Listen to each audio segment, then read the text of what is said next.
Video बंद में ध्यान रखिए।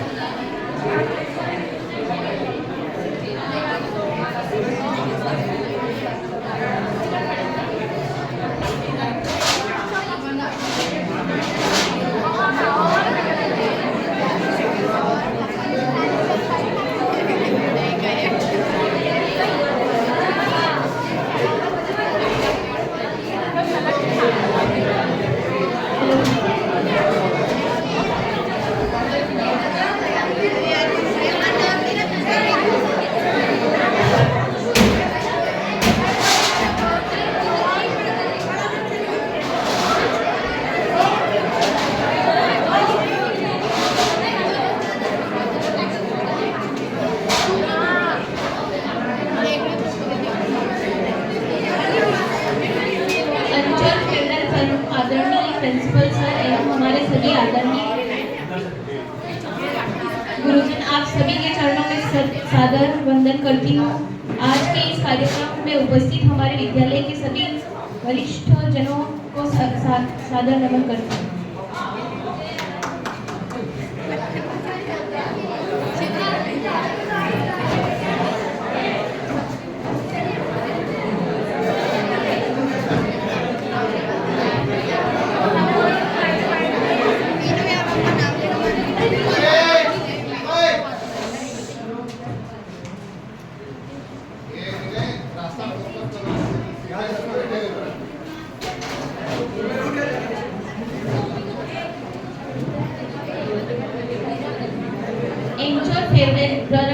आदरणीय प्रिंसिपल सर एवं हमारे सभी आदरणीय गुरुजन, आप सभी के चरणों में सादर वंदन करती हूँ।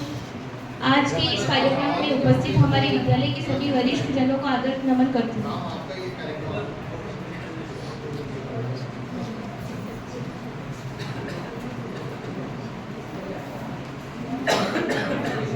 इस कार्यक्रम को शुरू करते हुए मानसी शर्मा को स्पीच के लिए बुलाते हैं।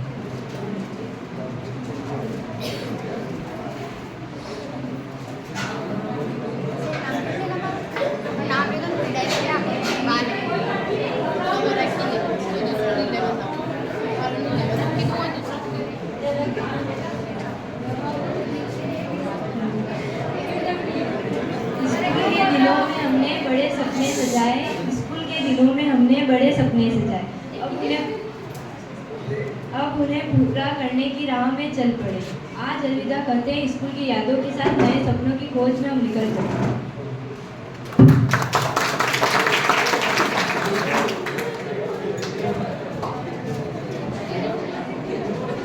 विदाई है तो दस्तूर जमाने का पुराना, पर जहाँ भी जाना अपनी छाप कुछ ऐसे छोड़ जाना कि हर कोई गुनगुनाए तुम्हारा ही तराना।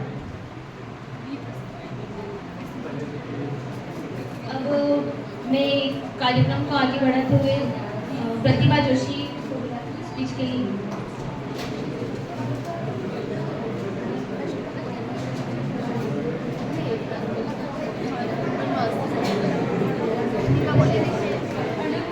सर्वप्रथम सरस्वती को नमन। यहाँ उपस्थित आदरणीय प्राचार्य, शिक्षकगण एवं मेरे प्यारे साथियों, सभी को मेरा नमस्कार।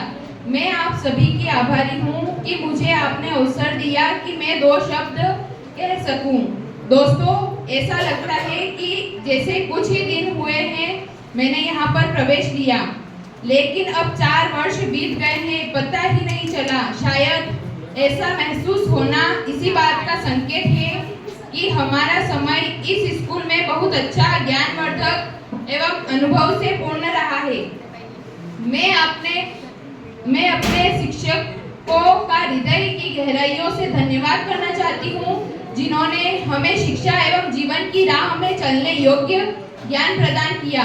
वैसे तो आज यह खुशी और दुख दोनों का दिन है। खुशी इस बात की कि हम हमारे उज्जवल भविष्य के लिए आगे बढ़ रहे हैं, और दुख इस बात का कि जिस स्कूल में हम एक साथ पढ़े हैं, जहां हमें अच्छे दोस्त शिक्षक मिले, ऐसे स्कूल शिक्षकों और दोस्तों को हम अलविदा कहने वाले हैं।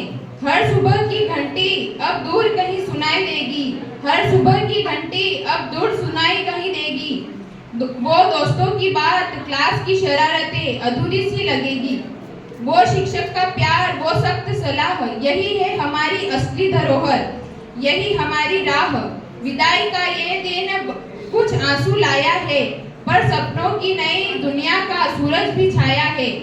स्कूल का हर एक पल, हर दोस्त अनमोल, ये सफर खत्म नहीं, यादों में हमेशा बहता रहेगा।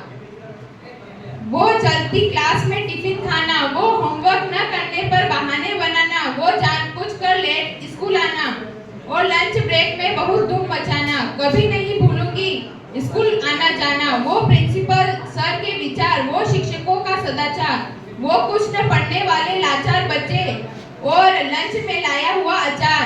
कभी न भूलूंगी मैं प्यारे शिक्षकों के उच्च विचार।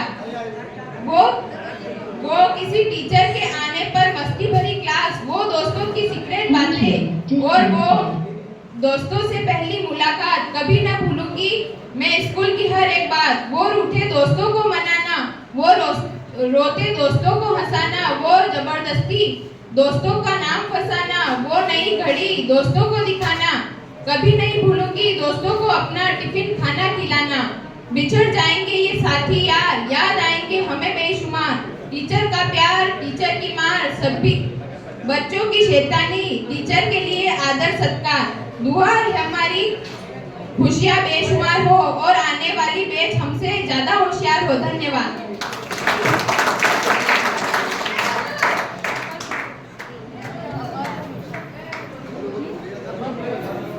सोच तो आपकी होगी मगर आवाज देंगे हम, ख्वाब तो आपने देखा मगर आवाज देंगे हम विदाई पर हमारी ओर से उपहार इतना है, इरादे आपके होंगे और परवाज देंगे।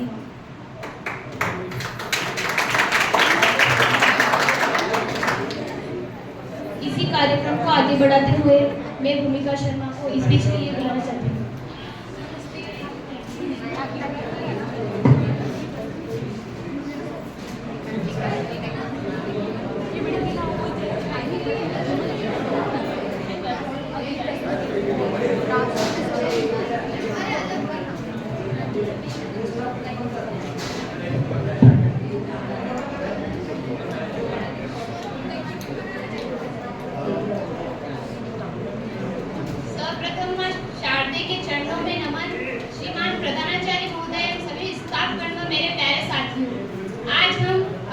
विदाई के अवसर पर यहाँ एकत्रित हुए हैं और मैं अपने स्कूल के कुछ पल आपके साथ शेयर करना चाहती हूँ। स्कूल का पहला दिन याद है या नहीं?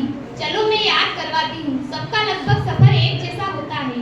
हर कोई जब पहली बार स्कूल आता है यकीनन आंखों में आंसू लेकर आता है।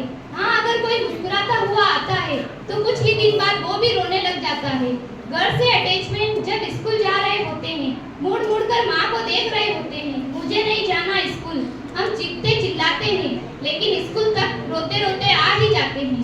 स्कूल के पहले ही दिन नहीं बल्कि काफी क्लासेस तक यही होता है, मगर धीरे धीरे स्कूल हमारा दूसरा घर बन जाता है। पहले घर की खुशियाँ स्कूल आकर खत्म हो जाती थी, अब धीरे धीरे घर की टेंशन स्कूल के दोस्तों से मिलते ही खत्म हो जाती है। अब हमें आदत पड़ जाती है स्कूल आने की। हाँ, डर लगता है मगर स्कूल से नहीं, स्कूल टीचर्स से, स्कूल होमवर्क से, क्लास टेस्ट से, मगर डर के होते हुए भी स्कूल सुकून मिलता है दोस्तों की वजह से। याद है स्कूल का फ्री पीरियड, जिस दिन एक भी फ्री क्लास मिल जाती थी तो पूरा दिन सही जाता था। घर से प्रे करके आते थे, आज ये टीचर ना आए, आज वो टीचर ना आए। वैसे तो मन्नतें कभी कभी पूरी होती थी, मगर जिस दिन भी पूरी होती थी ना ऐसा लगता था स्कूल नहीं दोस्तों के साथ कोई ट्रिप पर निकल गए हो। अंतराक्षी हर बार तो नहीं मगर बहुत बार इसको भी खेला है। कभी राजा चोर सिपाही तो कभी पेन फाइट जैसी लड़ाई, कभी सुनाते थे डरावनी कहानियां और कभी बातें टीवी सीरियल्स की होती थी। कभी 3-4 का ग्रुप मिलकर किसी एक की बेइज्जती करते थे तो कभी इलॉजिकल बातें, कभी गाने गाते थे। और याद है जब खाली क्लास लेने दूसरे टीचर आ जाते थे, ये सबसे बुरा लगता था। याद है वो मोमेंट जब पेन ही गुम हो जाता था, या यूं कहो तो कोई दोस्त पेन चुरा लेता था। पता नहीं ये सबके साथ हुआ है या नहीं, मगर हमारी क्लास में पेन्स की बहुत चोरी होती थी। बहुत बार हुआ ऐसा, कभी पेन खो दिया तो कभी घर पर भूल गए। दोस्तों को पूछते थे भाई एक्स्ट्रा पेन है क्या, और वो कहता था यार एक ही है, और हमारा जवाब आता था हाँ भाई एक ही चाहिए। याद है वो एग्जाम जिसे सोचकर ही पसीने आ जाते थे। जब एग्जाम पास होती थी तब पढ़ना शुरू करते थे और कुछ एक ढूंढते थे चीटिंग करने के अनेक तरीके।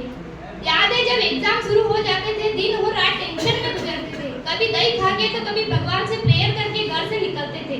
और जब एग्जाम हॉल में जाते थे और पेपर आता था, जब सर पूछते थे पेपर कैसा आया, तब वही बच्चे बोलते थे जिनको नहीं आता था पेपर तो बहुत अच्छा आया है। मैथ्स के एग्जाम को कोई कैसे भूल सकता है? सबसे ज्यादा डर तो इसी का होता था, वो एग्जाम के बाद पेपर को बुरा बोलना और कहना जो याद किया वो तो आया ही नहीं। बहुत अच्छा था स्कूल टाइम, जो ढेर सारी मस्ती और थोड़ी बहुत टेंशन के साथ गुजरता था। यूं तो स्कूल का हर दिन ही बेस्ट था, मगर कुछ ओकेशन पर ये और बेस्ट हो जाता था। कभी एनुअल फंक्शन, कभी 15 अगस्त, कभी कुछ तो कभी कुछ। याद है वो एनुअल फंक्शन जिनकी तैयारी हफ्तों पहले चल पड़ती थी। हम कितने एक्साइटेड होते थे ना, क्योंकि उस दौरान क्लासेस कम लगती थी। वो स्कूल फंक्शन में पार्टिसिपेट करना, वो नई नई ख्वाहिशें क्रिएट करना, वो दूसरों की डांस प्रैक्टिस हम छुप छुप कर देखा करते थे। हमें तो प्ले की प्रैक्टिस करनी है ये कहकर क्लास मिस किया करते थे। याद है वो क्लासरूम की मस्ती जहाँ मजाक, पढ़ाई, लिखाई, लड़ाई हर चीज थी। उस क्लासरूम की दुनिया ही बहुत अजीब थी, जहाँ सुबह मॉर्निंग प्रेयर बंद करके छुपा जाता था और कभी कभी रिसेस से पहले ही लंच खत्म हो जाता था। कभी कागज के पन्नों के हम जहाज बनाकर उड़ाया करते थे, तो कभी चौक के टुकड़े एक दूसरे पर फेंका करते थे। कभी क्लास में आके होमवर्क करना और कभी नोटबुक में ढककर बातें करना। कभी टीचर के पढ़ाते वक्त लड़कों के पीछे से कमेंट आना और पूरी क्लास का हंसना। कभी पीरियड खत्म होने पर टीचर के क्लास छोड़ते ही क्लासरूम से बाहर आ जाना, तो कभी क्लासरूम के दरवाजे पर खड़े रहना। वो दिन भी क्या थे जब पानी की बोतल भरने जाना और उसके बहाने पूरा स्कूल घूम के आना। एक बोतल पूरी क्लास में घूमती थी और पंखे के नीचे बैठने के लिए लड़ाइयाँ होती थी। टीचर की गैर मौजूदगी में जब जोर जोर से गाने गाते थे, तब मैम आ गई कहकर चुपचाप बैठ जाते थे। जब अंदर से आवाज आती थी आज तो मन लगाकर पढ़ूंगा, लेकिन सोशल पढ़ के नींद बहुत आती थी। उससे बात करनी है क्लास से भले बाहर चले जाओ, जब टीचर गुस्से से करती थी तब लड़के कहते थे भाई चले क्या, कहकर हंसी बड़ी आती थी। छोटी छोटी बातों पर लड़ते झगड़ते, लेकिन कुछ ही पल बाद फिर एक साथ हो जाते थे। वो दिन भी क्या दिन थे। आज स्कूल का आखिरी दिन है, कल से ना कोई स्कूल की घंटियां बजेगी, ना प्रेयर के लिए टीचर का बुलाना होगा। जिस यूनिफॉर्म को रोज पहना करते थे अब वो अलमारी में ही पड़ी रहेगी। वो दोस्त जिन्हें हम रोज मिला करते थे और जिनके साथ चल के स्कूल जाते थे, कल से अलग हो जाएंगे। ये मस्ती के दिन कल से नहीं रहेंगे। कल से क्लासरूम के दरवाजे हमारे लिए हमेशा के लिए बंद हो जाएंगे और इनके साथ बंद हो जाएगी हमारी बहुत सी यादें। इसके साथ ही मैं सभी टीचर्स को भी शुक्रिया जिन्होंने हमें इतनी अच्छी तरह पढ़ाया, पढ़ाई का मोरल बताया, खूब सारी मेमोरीज बनाई आपके साथ, अपनी एक फैमिली सजाई आपके साथ। आपने अपने नालायक बच्चों को हर तरफ से लायक बनाने की कोशिश की। हमने इतनी शैतानियां और मस्तियां की, फिर भी आपने हमेशा सही मार्ग दिखाया। मैं आप सभी का शुक्रिया करूं, इसी तो मैं बड़ी नहीं पर सर झुकाकर अपने सभी गुरुजनों को प्रणाम करती हूँ। याद आएंगे वो सारे पल जो आपके साथ बिताए हैं, कभी पढ़ाई के लिए तो कभी मस्ती के लिए डांट खाई है। धन्यवाद।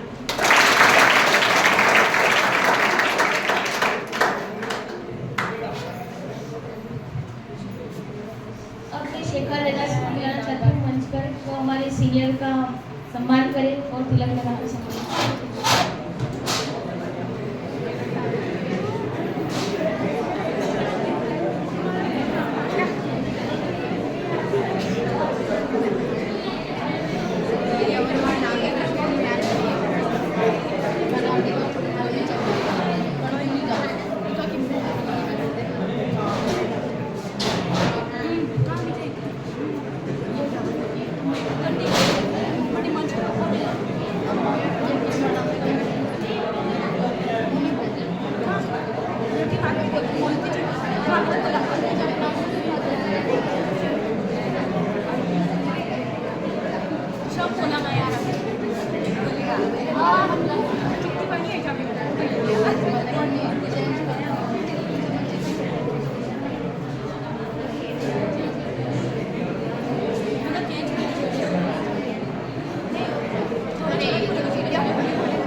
का चांद आपके माथे पर हो, आप जो चाहे हो आपके हाथों में हो, हर वो ख्वाहिश हो पूरा आपका जो किस्मत में हो।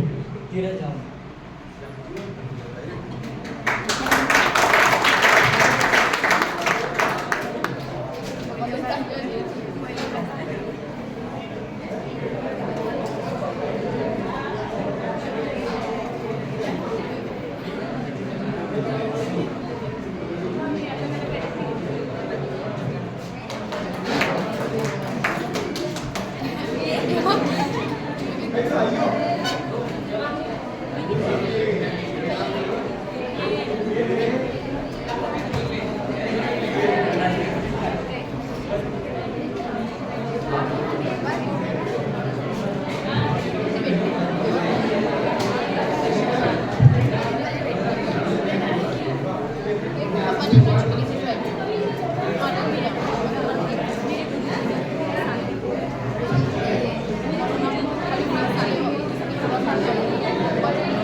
वो आकाश ही क्या जिसमें तारे ना हो, वो सागर ही क्या जिसमें गहराई ना हो, वो स्कूल ही क्या जिसमें विनय भाई ना हो।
परम आदरणीय प्रिंसिपल सर से निवेदन है कि वो मंच पर आए और हमारे सीनियर के लिए दो शब्द।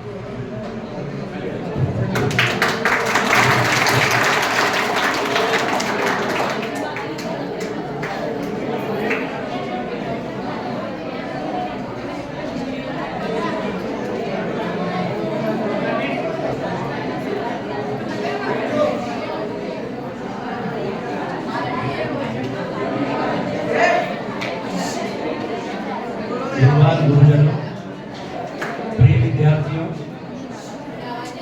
बातें नहीं करें।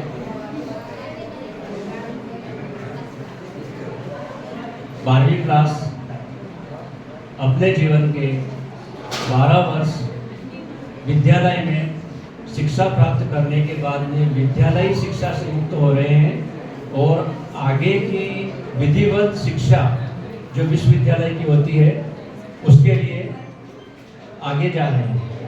आज हम उन्हें विदा कर रहे हैं। उनके छोटे भाई 11वीं क्लास वाले उन्हें विदा दे रहे हैं। विदाई समारोह जिस प्रकार का होना चाहिए, विदाई समारोह में जो बातें होनी चाहिए, निश्चित रूप से आप हमारे विद्यार्थी हो और हम सभी आपके गुरुजन मिलकर के उसमें वो बातें जोड़ देंगे। आपको लगना चाहिए कि विदाई समारोह में क्या कमियां रहे, कोई कमी नहीं रहे। आपने कार्यक्रम को इतना महंगा बना दिया है, खर्च किया है, खाने पीने के रूप में, खाने के रूप में आप अपने भाइयों बहनों को जो खर्च कर रहे हैं, अच्छी बात है, वह होना चाहिए, लेकिन उसके साथ में ये चीजें भी तो होनी चाहिए। आपको अपने साथी सभी याद रहेंगे, अपनी सहेलियां आपको याद रहेगी, आपके गुरुजन याद रहेंगे, लेकिन इनके अलावा आप इस विद्यालय के जिन जिन रूम में बैठ करके पढ़े उसे भी कभी नहीं भूलेंगे। यानी उस स्थान को नहीं भूलेंगे, उस भवन को नहीं भूलेंगे। वहाँ की काफी बातें आपको जीवन में याद रहेगी, लेकिन आप हम थोड़े नियम तो नहीं कहेंगे, लेकिन क्या आप अपनी गणवेश को भूल सकते हैं? ये जो गणवेश आज आप पहन के आए हैं ना, बुरा लग रहा हो, कोई बात नहीं, मेरी बात को सुने समझे।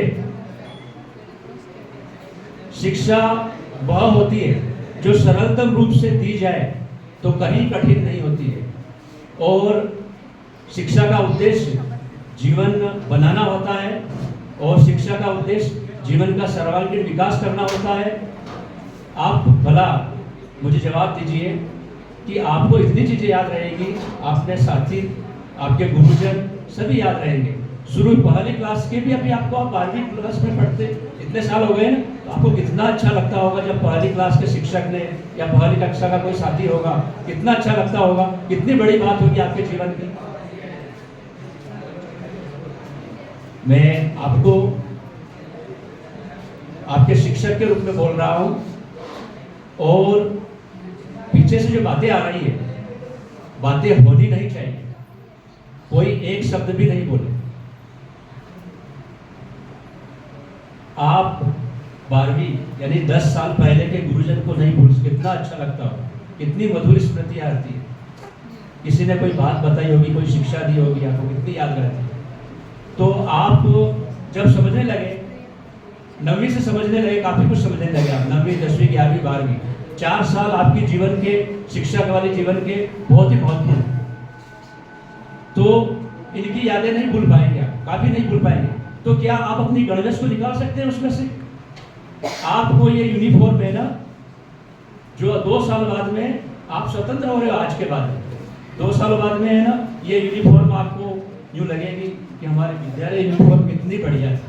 उसको आप आज आखिरी समय में, आज आपकी गणवेश, आप जो फोटो ले रहे हैं और आप अपने साथियों को, अपने भाई बहनों को देख रहे हैं, उनमें गणवेश में देखते, विद्यालय यूनिफॉर्म में देखते कितना अच्छा लगता है। वो बातें आपको जीवन, जब 50 साल के हो जाते हैं ना, जीवन जीना है, अभी तो आपको शिक्षित होना है, जब बड़े हो जाते हैं ना, तब भी आपको याद रहती कि मैं, हमारी ये यूनिफॉर्म है। और जो आप यूनिफॉर्म आज पहन के आकर के आए और खुश हो रहे हो ना, उसको तो 2 साल में आप पहनते पहनते उससे बोर हो जाएंगे। क्या पहनने से? विद्यालय की यूनिफॉर्म अपने आप में काफी मायने रखती है। और आप, ठीक है बेटा, मैंने बता दी बात, अगली बार से हमें ध्यान रखना है, और आपके लिए एक एहसास करवाना था मुझे, इसलिए मैंने ये बात बताई। आपको उसका महत्व बताना था कि जिस चीज का काफी महत्व है उसको आप कैसे छोड़ सकते हैं। इतनी चीजें आपको याद रहती है, इतनी सारी शिक्षाएं आपको याद रखनी, सारी अच्छी बातें याद रखनी है। जब आप बड़े हो जाएंगे, जब आपकी उम्र काफी बीत जाएगी, जब हमारे जैसी उम्र में आ जाएंगे आप, तब आपको जीवन की 10 एक बातें ऐसी लगेगी, 10 एक बातें ऐसी होगी जो आप याद करेंगे उस शख्स को, उस गुरु को, या उस मित्र को या उस रिश्तेदार को या अपने कोई अनजान शख्स है उसे याद करेंगे जिस समय आपका जीवन खतरनाक मोड़ पर आया हुआ था। अगर वह शिक्षाप्रद बात आपको नहीं मिलती, आपके गुरु से, हो सकता है गुरु से मिली हो, कभी काफी मिली है बातें, आपके मित्र से, आपके रिश्तेदार से, आपके पड़ोसी से, आपके माता पिता से, आपके मित्र से, हर जीवन के मोड़ पर जीवन कभी कभी ऐसी परिस्थितियां ऐसी बनती है, ऐसी पेचीदगी में होता है, उस समय उस खराब परिस्थिति में आपको कोई बात मिल जाती है। वो बात क्या होती है वास्तव में मालूम है आपको? वो बात शिक्षा होती है। उस समय पर आपकी जरूरत होती है, शिक्षा हमारी जरूरत है। उस समय स्वास्थ्य के बारे में हो, दुर्घटना के बारे में हो, लड़ाई झगड़े के बारे में हो, आपका जीवन बिगड़ रहा है उस बारे में हो, आप कहीं बुरी संगति में पड़ रहे हो इस बारे में हो, तो और भी काफी जीवन के विषय हो सकते हैं जिनके बारे में आपको अपनों से ही वो शिक्षा मिलती है। तो शिक्षा का दायरा अपने आप में बहुत बड़ा है और आपका जीवन विनाश होने से, बर्बाद होने से बच जाता है। मुझे तो 10 बातें याद आती और मैं आपके गुरुजन है उनके साथ में या सर है, भगवान जी है, इनके साथ में शेयर करता हूँ कि देखो जीवन की ये बातें रही। उस मोड़ पर मुझे उस व्यक्ति से ये जानकारी मिली, माता से मिल गई थी, पिता से मिल गई थी या अपने फ्रेंड से मिल गई। भला वो शिक्षा देने वाला व्यक्ति हमारे जीवन में कितना बड़ा है, शिक्षा देने वाला व्यक्ति और शिक्षा का कितना महत्व है कि हमारा जीवन किस मोड़ पे जा सकता है। तो बेटा मैं आप आज विदा हो रहे हो, आपको ये बात इसलिए बता रहा हूँ कि आपकी शिक्षा अमलावत से 12वीं की पूरी हुई, 12वीं क्लास की शिक्षा पूरी हुई है। आगे आपको हायर शिक्षा लेनी है, उच्च शिक्षा लेनी है, अच्छी प्रकार से अपने कोर्स का अध्ययन करना है, अच्छे नंबर लाना है, अपने उत्साह में कहीं कमी नहीं करनी है। और जो जो चीजें आपके जीवन को बिगाड़ती है, जो आप जहाँ से आपका मार्ग अलग होता है और जिसकी वजह से आपका जीवन सुधर जाता है और वापस अच्छी चीजों पर लग जाता है, उन्हें ताउम्र याद रखना है, उनको मन ही मन में धन्यवाद देना है। यही आपकी सच्ची भक्ति होनी चाहिए, यही आपकी सच्चाई होनी चाहिए, यही आपकी शिक्षा होनी चाहिए। मैं और आपके शिक्षक भला इन बातों को आज के दिन नहीं बताएं तो उस शिक्षा, उस विदाई का महत्व ही क्या है? क्या केवल खाना नहीं मिले तो भी चलेगा बेटा? आपका जीवन बन जाएगा तो आप हजारों लाखों को जिम्मा दो। आपका जीवन ने सही राह पकड़ ली, आप सही एकदम बुद्धिमान, कमाने करके खाने वाले, अपने परिवार चलाने वाले आप ऐसे व्यक्ति बन गए समाज देख के कहे कि वाह क्या आदमी। बाद में परिवार देख के कहे, आपकी संतानें देख करके कहे कि मेरे हमारे पापा कितने अच्छे। आपको हाथ नहीं फैलाना पड़े, आपको पैसे के लिए मोहताज नहीं होना पड़े। क्या मोहताजी क्या होती है मालूम है? आपके शिक्षकों से पूछो, हमसे पूछो। आज के दिन मैंने शिक्षा देते समय, हिंदी साहित्य पढ़ाते समय बेटा आपको भरपूर ज्ञान दिया है, कहीं कमी नहीं रखी, लेकिन मुझे आज आपको याद दिलाना था। आज मैं सार बोल रहा हूँ, आपकी शिक्षा का सारांश बोल रहा हूँ आपके साथ। आपको जो हम लोगों ने शिक्षा दी है, मैं नहीं कहता हूँ कि मैंने शिक्षा दी, मैं जब आपके शिक्षकों को, आपके गुरुजनों को आपको पढ़ाते हुए एक शब्द भी कान में पढ़ता था ना, तब मैं वाह कहता धन्य। शिक्षक का महत्व मेरे लिए कितना ज्यादा है। कोई हमारे लेवल के, हमारे मापदंडों से करती हुए उनको मानता हूँ। इसके अलावा जो आपके प्रशिक्षण करने वाले शिक्षक है, जो आपके हमारे जो ऑफिस का काम करने के लिए पंचायत सहायक लगे हो, कभी कभी उन्हें भी देखता हूँ आपको ज्ञान देता हूँ। मुझे कितना ये लगता है कि अगर मैं क्या अकेला स्कूल चला पाऊंगा, इन बच्चों को इतनी परिस्थितियों में इतने बच्चों को कितने ज्ञान की आवश्यकता है मिलती है। और आप जीवन में है ना, जो भी ज्ञान देने वाला मिले, अनेक खराब परिस्थितियां होगी जो आप निर्णय नहीं कर पाएंगे और आपके जीवन को एक सेकंड में ऐसे नहीं ऐसे, ये बात ऐसे नहीं ऐसे, और वहीं से आपको फिर सही फॉलो करेंगे। जब सही फॉलो करेंगे ना आप, उसके बाद में कि वो आदमी मुझे ये बात नहीं बताता ना, तो आज इतने बड़े अच्छे मार्ग पर मैं प्रवेश नहीं करता। तो आप उन्हें धन्यवाद करें। ऐसे जीवन में जो जो पल मिले बड़े हो, यानी कि शिक्षा ऐसा नहीं कि आपने बीए आगे कॉलेज की पढ़ाई कर ली और शिक्षा समाप्त होगी, ऐसा नहीं है। आपको किताबों का ज्ञान दे रहे हो, शिक्षकों ने आपको अनुभव दिया है, प्रायोगिक ज्ञान दिया है, आगे भी मिलेगा। और शिक्षा के प्राप्त करने के बाद में, डिग्री प्राप्त करने के बाद में आपको जानकारी ज्ञान मिलता रहेगा। और जहाँ जहाँ से आपको इम्पोर्टेंट ज्ञान मिले, बातें मिले, उनको याद रखिएगा। समझे बेटा मेरी बात? आवाज आने लगी है।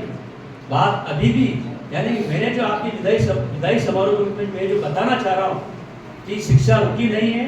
शिक्षा आपको किताबों से प्राप्त करनी है। शिक्षा आपको, आपका जीवन जब खराब मोड़ पर होगा तब निश्चित रूप से माता पिता, भाई बहन, अध्यापक, गुरु, पड़ोसी, है ना, मित्र हुए, उनसे मिलेगा और आपका जीवन सुधरेगा। देखना पड़े गलत मार्ग से जाते जाते आप भटकते भटकते, है ना, एक दिन ऐसा आएगा कि वो चीज आपको, उसकी वो बात आपको, है ना, आपके जीवन को मोड़ देगी। उन पलों को भूलना होगा, क्योंकि आप अपना जीवन सुधार करके कितना भला करें, कितना भला करें, एक व्यक्ति ने जो शिक्षा दी ना, फिर भी आप चुका नहीं पाओगे। इतने संपन्न हो जाओगे ना, फिर भी आप उसका एहसान, उस बात का, उस शिक्षा का एहसान चुका नहीं पाओगे। आगे जीवन की बात बता दीजिए। अब मैं आपका कम से कम 5 मिनट का समय और दूंगा। इतना समय लेना नहीं चाह रहा था, लेकिन बात मुझे अभी अभी समझ में आई, मुझे ये बात समझानी चाहिए, समझाइए। अब आपको इससे पहले, आगे 12वीं जीवन में प्रवेश करने से पहले 12वीं की परीक्षा पास करनी है। एग्जाम पास करना है, आपके सामने बड़ी चुनौती है।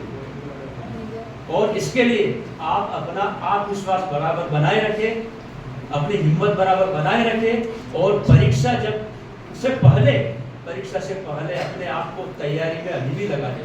शुभम ने मुझे कल वचन दिया, शुभम ने मुझे कल वचन दिया था कि सर आपकी विषय में मैं फर्स्ट डिवीजन हर हालत में लाके बताऊंगा। ऐसा होना चाहिए, ऐसा इरादा होना चाहिए, ऐसा विचार होना चाहिए। आप में से कितनों का विचार अभी तक नहीं बना है? कितनों का विचार नहीं बना है कि हम थर्ड डिवीजन से कम न मुझे, हम इस स्कूल को नंबर चाहिए ना। पिछले साल के आपके भाई बहनों ने, है ना, इतिहास रचाया है। यहाँ कोई मदद, कोई नकल इतने प्रतिशत नहीं ला सकती है जितना उन लोगों ने पिछले साल के स्टूडेंट ने मेहनत की। उससे पहले की क्लास थी, वो भी सुपर थी। हम तो चकित रह गए। सेकंड डिवीजन कम, थर्ड डिवीजन कम, थर्ड डिवीजन मिले ही नहीं, फर्स्ट सेकंड। इस बार आप संकल्प कर लीजिए, प्रथम स्थान ही आना चाहिए आप सभी का। जो भाई 4-5 आपके साथी कमजोर है, बेशक इन कितने दिन बच रहे हैं, 10 दिन बच रहे हैं, 10-12 दिन बच रहे हैं, इन 10-12 दिन में आप अपने आप को लगा दीजिए। एग्जाम हॉल से पहले की बात बता रहा हूँ। अपना पेन, अपना प्रवेश पत्र, इत्मीनान से अपने आप को बराबर सो करके, नींद निकाल करके एग्जाम देने आइए, परीक्षा देने आइए। पूरी शारीरिक स्वस्थ अवस्था में, मानसिक रूप से नींद निकाल करके आइए। क्यों? क्योंकि 3 घंटे आपको अपने दिमाग को बांधना है। 3 घंटे आपके दिमाग का उपयोग करना है। जो आपने और साल भर सीखा है उसको व्यक्त करना है, वो अभिव्यक्ति प्रदान करनी है। अब मैं सीधे पेपर के बारे में बता रहा हूँ। आपके परीक्षा में जो शुरू के जो प्रश्न होते हैं वो आपके दिमाग को लिखने की दृष्टि से सेट करने के लिए होते हैं। आपका दिमाग लग जाए, आपका मन लग जाए, आपकी घबराहट दूर हो जाए, इसलिए थोड़े तौर के सरल किस्म के क्वेश्चन होते हैं शुरू के। भारी भरकम नहीं होते हैं, चयन करना होता है। या सीधे सीधे मैं अंग्रेजी में कहूँ, अंग्रेजी में सरलतम 2 गद्यांश होते हैं। वो इसलिए होते हैं कि आप अंग्रेजी में क्या लिखेंगे, इसलिए होते हैं कि आपका दिमाग, वो मैं पढ़ रहा हूँ, बच्चा परीक्षा देने आया, एग्जाम देने आया, और उसकी परीक्षा नहीं, मैं पढ़ रहा हूँ गद्यांश और मुझे काफी बातें समझ में आ रही। नीचे वो प्रश्न पढ़ेगा, उन्हीं के उत्तर आपके परीक्षा हॉल में, आपके पेपर के अंदर ही आने से।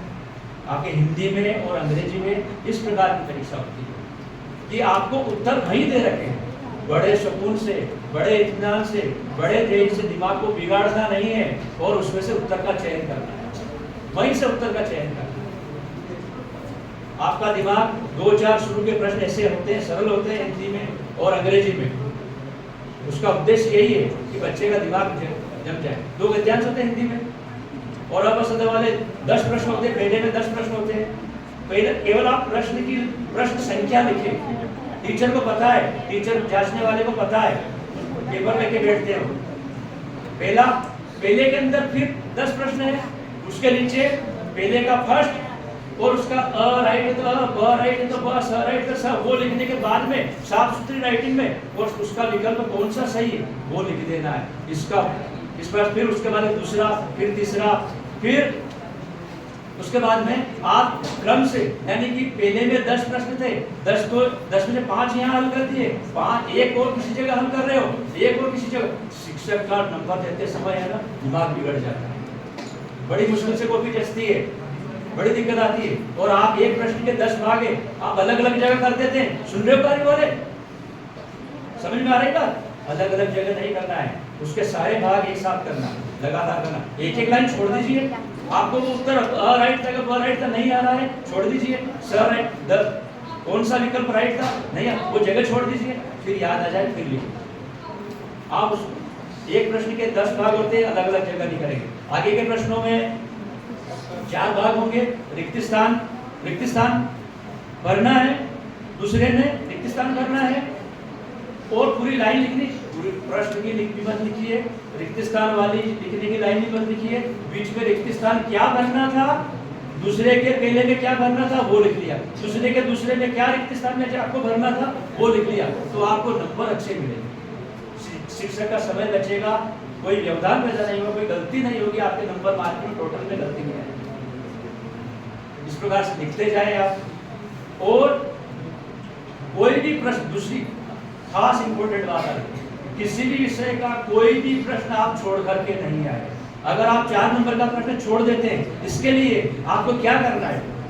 इसके लिए प्रश्न का उत्तर देते समय आपको है ना अपने आप को इतना डिटेल में नहीं चला जाना बहुत से प्रश्नों के उत्तर में कि आपके 2 प्रश्न 4 प्रश्न रह गए। फिर टीचर नंबर देने वाला पछताता है कि इसने कुछ प्रश्न किए, 60% ही किए हैं, देखो कितनी शानदार स्थिति है, अब इसमें से इसके इतने नंबर आ रहे हैं, अब मैं आगे नंबर कहाँ दूं? इस लड़के की, ये लड़का तो पढ़ने में ऐसा लग रहा है इसकी कॉपी से, लेकिन इसने है ना 80 में से 40 प्रश्न ही अटेंड किए, 40 प्रश्न जितने प्रश्न लिखे, ज्यादा नहीं लिख पाया है। तो आप है ना प्रश्न छोड़े नहीं, हर प्रश्न में नंबर मिलते हैं आपको। और अगर आप छोड़ देते हैं तो टीचर के हाथ बन जाते हैं नंबर देने से, कहाँ नंबर देंगे? आपने 80 में से 40 के प्रश्न कवर किए, 60 किए, 60 से ज्यादा नंबर आ ही नहीं सकते आप, 50 से ज्यादा नंबर आ ही नहीं सकते आप, कहाँ नंबर देंगे? इसलिए प्रश्न कोई छोड़े नहीं। प्रश्न कब नहीं छूटेगा आपका कि कुछ बड़े प्रश्नों के उत्तर में ज्यादा डिटेल में ज्यादा समय व्यतीत कर देते हैं तो आपका समय पूरा हो जाएगा और आपके प्रश्न छूट जाएंगे। इसलिए प्रश्न कोई नहीं छोड़ेगा, किसी भी प्रश्न को छूटने नहीं देगा। तब शिक्षक के सामने नंबर देते समय और एक विकल्प रहेगा कि मैं यहाँ नंबर दे सकता हूँ, यहाँ बढ़ा सकता हूँ। इस तरह के नंबर कम कैसे आ रहे हैं, क्या कारण दे रहा है? यार बढ़िया अच्छा लिखा है, ऐसा प्रभाव पड़ता है। आप अच्छी तरह से पूरा पेपर करते हैं, सुंदर हैंड राइटिंग में करते हैं, प्रश्न के अलग अलग जगह एक प्रश्न में 10 भाग थे, दूसरी जगह नहीं करते, क्रम से करते हैं, यह फर्क पड़ेगा। तो इस प्रकार से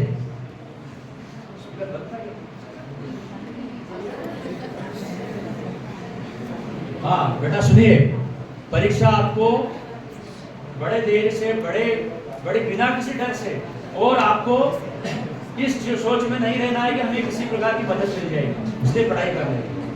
और आपको सर मैडम दूसरे उत्तर कैसे देने हैं ये बताएंगे, और आप अच्छी तैयारी करें, अच्छी मेहनत करें, परीक्षा बढ़िया देवे। और कभी कोई काम पड़े, कोई बात पूछनी हो इस विद्यालय यहाँ से विदा होने के बाद में आप हमारे से सर मैडम से जानकारी ले सकते हैं, ज्ञान ले सकते हैं। किसी भी प्रकार की आपको जरूरत हो तो आप जानकारी हमसे लेने आ सकते हैं। और कभी भी जीवन में जरूरत पड़े, आप शिक्षक कोई भी हो उनकी राय लें और अपने जीवन को अच्छा बनाएं, अच्छी पढ़ाई करें, अच्छी उन्नति करें। आप अच्छे काम, शिक्षा का मतलब अच्छे काम करें, आप अपना अच्छे रोजगार का चयन करें, अच्छी प्रकार से अपना जीवन यापन करें, ये शिक्षा आप लेकर।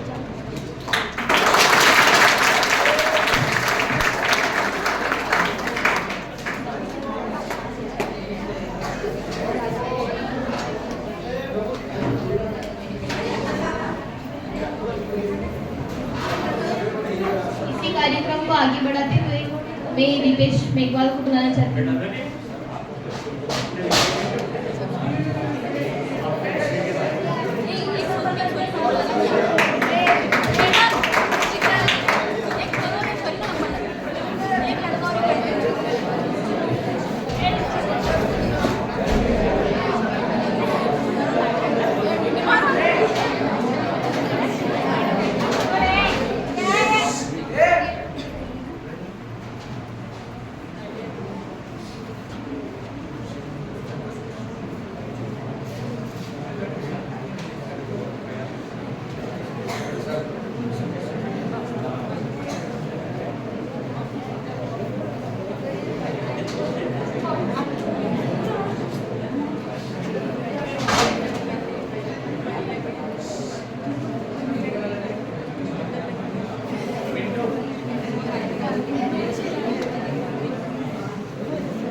संगम होगा, करेंगे विस्फोट, बेट बोले राधिका, बाउंड्री के पार गोल होगा, कमल भाई।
इसी कार्यक्रम को आगे बढ़ाते हुए श्वेता द्वारा सूचना सौंपी।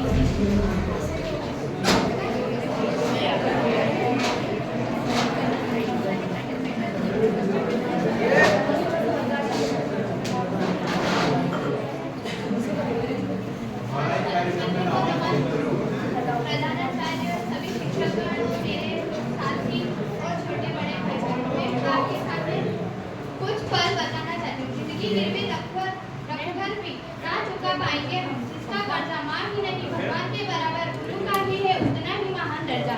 भगवान को भी भगवान बनने के लिए गुरु का ही ज्ञान काम आया था। माँ ने उंगली थाम कर कहा था चलो, चलना कहा है गुरु ने ही बताया था। वो आज वो दिन आ गया जिसका आना हमें भुला गया। कर तो कब से रहे थे इस दिन की तैयारी, आज छूट रही है स्कूल से यारी। बच्चे बनकर आए थे हम सब, एक दूसरे से कितने पराए थे हम सब। देखते ही देखते हम एक हो गए, हंसने के बहाने अनेक हो गए। मैं 4 साल वाले स्कूल में आई थी। 9th क्लास में मेरी ज्योति से मुलाकात हुई थी। सुबह की किरण से होती सुबह हमारी, फिर पूरे दिन में दोस्ती यारी। वो भगवान जी सर के प्रेयर में चक्की आना, केला जी सर का चिल्ला के मुस्कुरा कर बात करना, वो डोली मैम की स्माइल, एक चोटी बनाकर आने पर सबसे पहले स्कूल में आके डोली मैम को देखना। सोचा नहीं था ये सफर यूं खत्म हो जाएगा। रुचि का संजना का साथ यूं छूट जाएगा। वो गणेश जी सर की बुक ना लाना, उसी दिन क्लास में उनका आ जाना, फिर 4 बेंचों के बीच 3 बुक से पढ़ना, भूगोल का पूरा पीरियड पढ़ाई करना, पढ़ाते समय भूपेश जी सर का फोन आना, उनका क्लास से बाहर जाना और पूरी क्लास का चिल्लाना, और उनके जैसे ही अंदर आने पर चुप हो जाना। भूपेश जी सर का मुस्कुराकर पढ़ाना और हमारे जल्दी समझ आ जाना। लड़के की किसी बात पर सर का मुस्कुराना बड़ा अच्छा लगता था। दोस्तों, ये प्यारा सा सफर यूं खत्म हो गया, पता ही ना चला। जब मैं 10th क्लास में थी तब पुष्पेंजी सर का क्लास टेस्ट लेना। स्कूल में सबसे पहले आके साइंस का टेस्ट होने पर पुष्पेंजी सर की बार-बार बाहर जाके उनकी गाड़ी देखना। सर के क्लास टेस्ट में कुछ क्वेश्चन पूछने पर गर्वित और कमल का गलत जवाब देना और सर का जोर-जोर से हंसना। हमने पहली बार सर को इतना हंसते हुए देखा कि सर की आंखों में आंसू ही आ जाना। हमने वो सर की हंसी पहली बार देखी थी। संगीता मैम का इंग्लिश में इतना अच्छा पढ़ाना और उनकी स्माइल फेस के रिएक्शन से हमें जल्दी समझ आ जाना। ललिता मैम का लड़कों से कुछ मतलब नहीं, यह करना लड़कियों को समझाना कि ये लड़के तो नहीं पढ़ेंगे, तुम तो पढ़ लो, यह करना, हमारा सपोर्ट करना बड़ा अच्छा लगता था। मेरा और ज्योति का भगवान जी सर के पास जाना, उनका हमसे पहले ही, हमारे बोलने से पहले ही समझ जाना कि छुट्टी चाहिए, उनका हमसे पहले ही बोल देना और वो क्वेश्चन पूछने के बाद आके छुट्टी दे ही देना। गणेश जी सर का लड़कों को डांटना और पीछे से भगवान जी सर का आना और हमें स्माइल करना। दोस्तों, ये प्यारा सा सफर यूं खत्म हो गया। उन बातों पर आज हंसी आती है, न जाने इन पलों की याद सबको इतना क्यों सताती है। करते थे ये पूरे 4 साल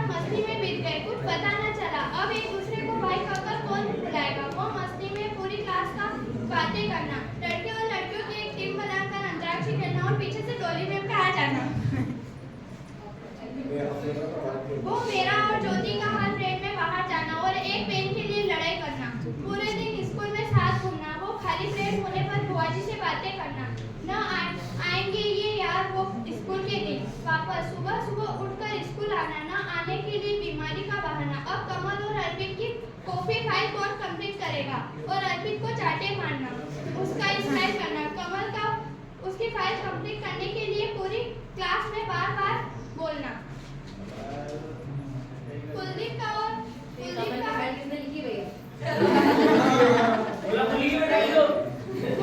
मेरे से बोलना और लड़ा ही जाना, उसकी और मेरी नहीं बनना। जयमाला, प्रतिभा, रीना, सलोनी और आरती का थर्ड रेट में ही टिकट खुल जाना। कोमल, करीना का मुझे आगे करना घर भागने के लिए, यह तो है खुशियाँ का खजाना। गोपाल का पीछे से मुझे आवाज लगाना, मेरा नहीं सुनना घर और घर का नाम बोलना। धीरज को हम बोलते छुट्टी हो गई, उसका हमें बोलना कि आज मैं 4 बजे तक स्कूल में रुकूंगा, पर हमारे पीछे ही आ जाना। बड़े अच्छे लगते थे वो पल, कुछ मीठे थे कुछ खट्टे थे, पर हमारे थे। अब हम 12th क्लास वाले कौन बोलेगा, कोई भी क्लास में आ जाए, पर सर का एक कहना कि इस क्लास जैसी पूरे स्कूल में कोई क्लास नहीं, पर हमारा उस बात पर भी हंसना। वर्षा का क्लास में गाना गाना और दूसरे गाने में जाके खत्म करना, उसके गाने को वो ही समझ सकती है। हमारे ग्रुप में कुछ भी बात करना और किरण का गलत मतलब निकालना और हम सबको हंसाना। थर्ड पीरियड में ग्रुप बनाकर क्लास के बाहर जाके बातें करना, ललिता मैम के बुलाने पर ही अंदर आना। ये समय लगता है जल्दी बीत गया, आज वक्त मुझसे जीत गया। पहले पहुंच जाओगे अपनी मंजिल पर, ये यादें यही पुराने दोस्त याद आएंगे। विनय को विनय बोलने से उसे आवाज लगाना और उसका नहीं सुनना। घोड़ा कहकर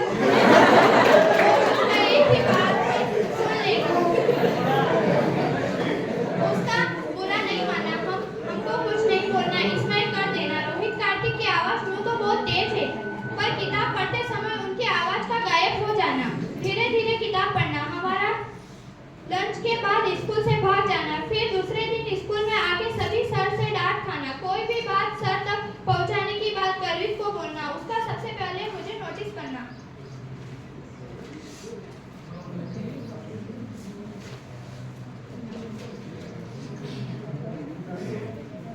एक दो बार गर्वित आवाज लगाने पर उसका नहीं सुनना, गोलू बोलने पर एक ही बार में सुन लेना। अच्छा फोन होने से उसको बार बार परेशान करना और उसका भाव खाना। 10वीं और 11वीं क्लास में एग्जाम में सौरभ का मेरे पीछे बैठना और उसका हर बार ये बोलना, बेन मुझे बता देना नहीं तो तेरा भाई फेल हो जाएगा। और 12th क्लास में हम दोनों के बीच सोनू का आ जाना, जिससे सौरभ को बुरा लगना। जिंदगी में फिर मिलेंगे फरियादें करते रहना, ना हो सके तो दिल में याद करते रहना। आज ले लो इन पलों का मजा, बहुत याद आएंगे ये पल। हमारी क्लास की सबसे छोटी पर सबसे अच्छी रवीना, उसकी तो बात ही अलग है। उसका घर से 2 चोटी बनाकर आना और स्कूल में हमको देखकर 1 चोटी बना लेना। 2-4 दिन से स्कूल आना, उसका हमारा पूछना कि मानसी कल स्कूल आएगी क्या, उसका हाँ करना और पर दूसरे दिन गायब हो जाना। आज उड़ा लो मजाक भी, बुरा नहीं मारूंगी, तुम्हारी हंसी में थोड़ा मैं भी मुस्कुरा लूंगी। वो गर्ल्स ग्रुप में बातें करना, एक अलग फैमिली बनाना। अब यह फैमिली टूट रही है, ग्रुप में कुछ बातें करना, उस बात का खत्म हो जाना। और चंचल का पूछना, क्या हुआ, क्यों हंस रहे हो, उसको हर बात में समझ आना।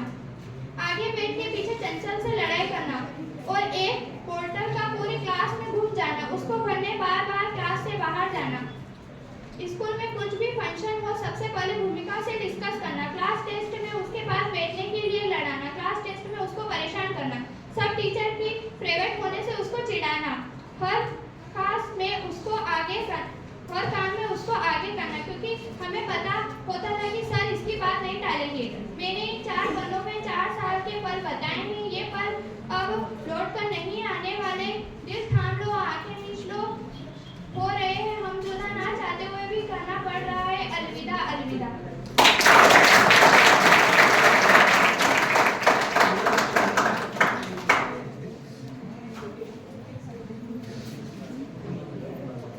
आज मिलेंगे कल मिलेंगे, विदा हो जाएंगे, आज आप ना जाने कहाँ हो। अब इसी कार्यक्रम को हम आगे बढ़ाते हुए भूपेंद्र सर से निवेदन करते हैं।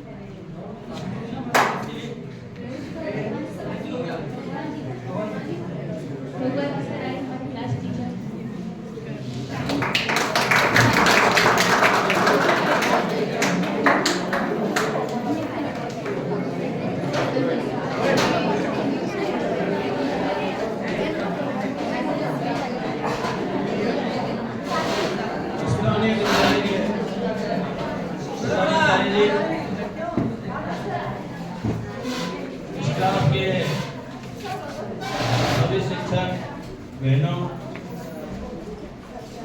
विदाई लेने वाले कक्षा 12 के छात्र छात्राओं और कक्षा 11 और जो भी बच्चे हुए बालक हैं, वैसे कार्यक्रम बहुत शानदार है। सभी की प्रस्तुति मुझे बहुत शानदार लगी। बच्चों ने बहुत सारी अच्छी मेहनत की है। अनिल जी ने परीक्षा के बारे में हम लोगों को बहुत अच्छी जानकारी दी है। तो मैं भी एक बात कहना चाहता हूँ। वैसे कहने को तो इतना ज़्यादा कुछ नहीं है, शॉर्ट में, क्योंकि समय का अभाव है। तो एक प्रेरक प्रसंग के माध्यम से मैं मेरी बात कहना चाहूँगा। एक बहुत बड़े साधु थे और वो साधु कई जगह पर पूरे एरिया में चर्चित थे। उनके पास में ज्ञान का बहुत बड़ा खजाना था, लोग उससे बहुत ज़्यादा प्रभावित थे। तो उस साधु में जैसे ही वो एक गांव में गया था, तो वहां पर कुछ जो शैतान बच्चे थे, उन्होंने सोचा कि साधु को आज हम झूठा साबित करेंगे। तो उन्होंने क्या कहा था कि एक बालक के पीछे एक जो चिड़िया थी, चिड़िया को पीछे छिपा लिया, पकड़ लिया और उन्होंने पहले प्लान बना लिया। प्लान बनाने के बाद में जैसे ही साधु वहां पे गया, तो उन्होंने कहा कि आपकी बात जब सुनेंगे हम, जब ये बताओ कि हमारे पीछे एक चिड़िया है, ये जिंदी है जो मरी है। तो साधु ने अपना दिमाग लगाया। तो साधु ने कहा कि ये जो चिड़िया है, ये आप पे डिपेंड करती है कि ये मरी है कि जिंदी है। यदि मैं कह देता हूं कि जिंदी है तो तुम मार दोगे इसको, और मैं कह दूंगा कि ये मरी हुई है, तुम कह दोगे तो जिंदी है। तो उन्होंने इस कहानी का, इस प्रसंग का भाव यह है कि जो जीवन है, जो अच्छी लाइफ है, जो आपका आगे का भविष्य है, वो आपके ऊपर निर्भर है। चाहे तो इसको आप अच्छा बना लो और चाहे तो इसको आप बुरा बना लो। अच्छा बनाने के लिए मेहनत करनी पड़ती है, बुरा बनाने के लिए कुछ भी नहीं करना पड़ता है। पैसे वाले बनने के लिए मेहनत करनी पड़ती है, गरीब बनने के लिए कुछ भी नहीं करना पड़ता है। ज्ञानवान बनने के लिए मेहनत करनी पड़ती है, अज्ञान बनने के लिए कुछ भी नहीं करना पड़ता है। तो जितने भी अच्छे काम हैं जीवन में, उनमें मेहनत करनी पड़ती है, बिना मेहनत के कुछ भी नहीं है।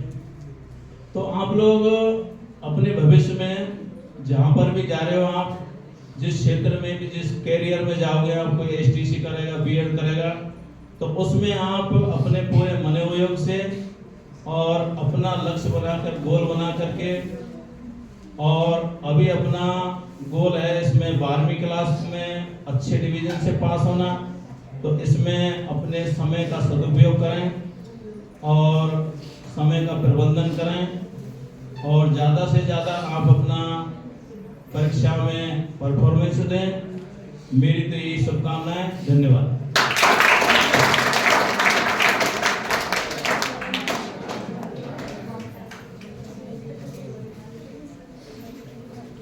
इसी कार्यक्रम को हम आगे बढ़ाते हुए बर्बी शेखर मैं एक बार बुलाना चाहती हूँ स्पीच के लिए।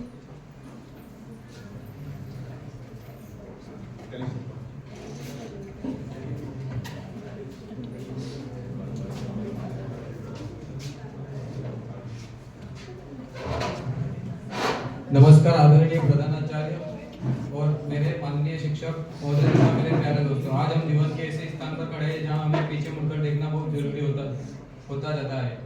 आज हम उस पड़ाव पर पहुंच गए हैं जहां पहुंचने का सपना हम अक्सर देखा करते हैं। यूँ समझ लीजिए कि यहाँ जो जी लिया वो जिंदगी थी, अब जो आएगा वो संघर्ष होगा। हमारे जीवन का गोल्डन पीरियड समाप्त हो गया है, क्योंकि यहाँ हमने शिक्षक से बहुत कुछ सीखा। ऐसे टीचर मिले जिन्होंने हमें मानव से मनुष्य बनाए। मित्रों के साथ बहुत एंजॉय करते हुए इस सफर को तय किया। वैसे तो हमारे सभी टीचर बहुत अच्छे हैं, पर विशेष रूप से उन टीचर को धन्यवाद करना चाहूँगा जिन्होंने मुझे हर विषय या समस्या को सकारात्मक रूप से देखने का नजरिया सिखाया। इन्होंने मेरी तथा मेरे दोस्तों की हर मुश्किल में मदद की, सबसे महत्वपूर्ण इन्होंने मुझे लाइफ के प्रति किस प्रकार की अप्रोच रखनी चाहिए, कैसे नेगेटिविटी नकारात्मकता को अपने से दूर रखना सिखाया। मुझे लगता था कि यह सीख जीवन परिवर्तन करने वाली है। इसके लिए मैं आप सभी का आभारी हूँ। आपकी सीख को हमेशा अपने साथ लेकर चलूंगा। आपका बहुत बहुत धन्यवाद और आभार।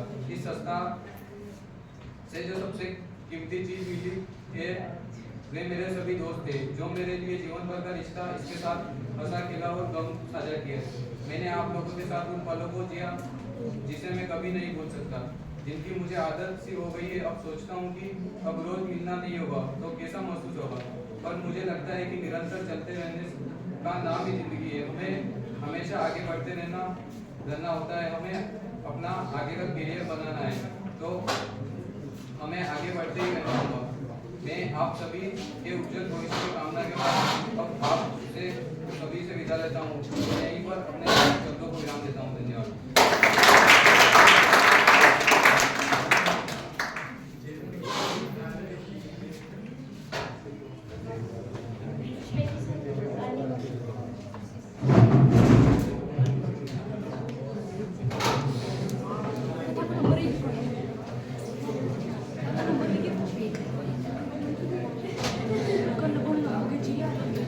सर्वप्रथम महाशारदेय चरण वंदन।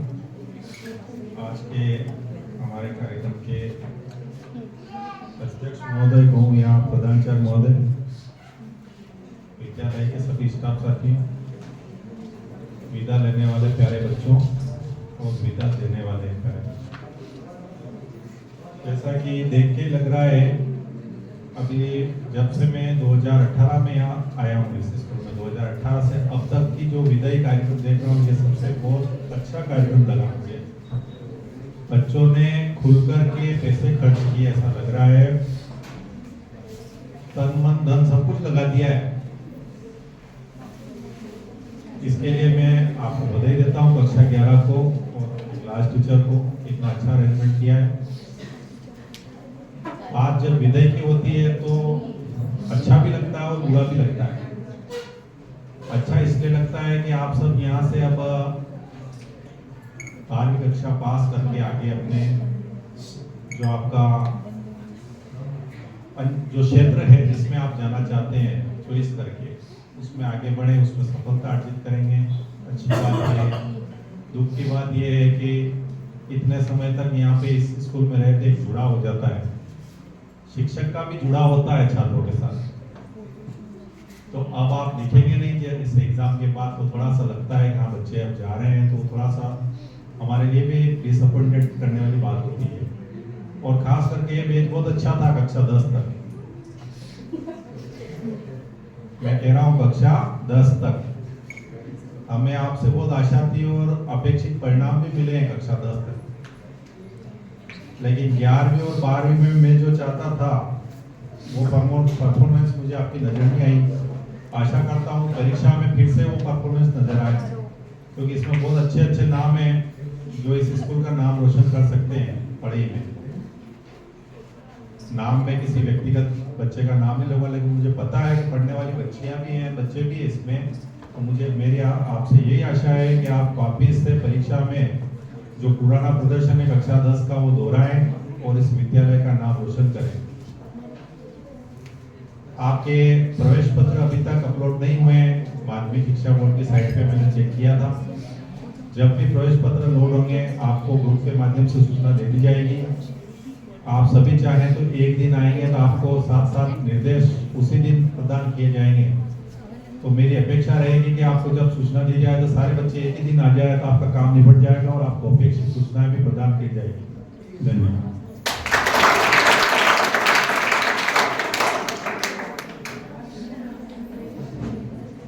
पढ़ाओ में आगे बढ़ते हुए मैं किरण राजपूत को मिलना चाहूँगी।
संगीता मैम को बुलाना चाहती हूँ मंच पर आए।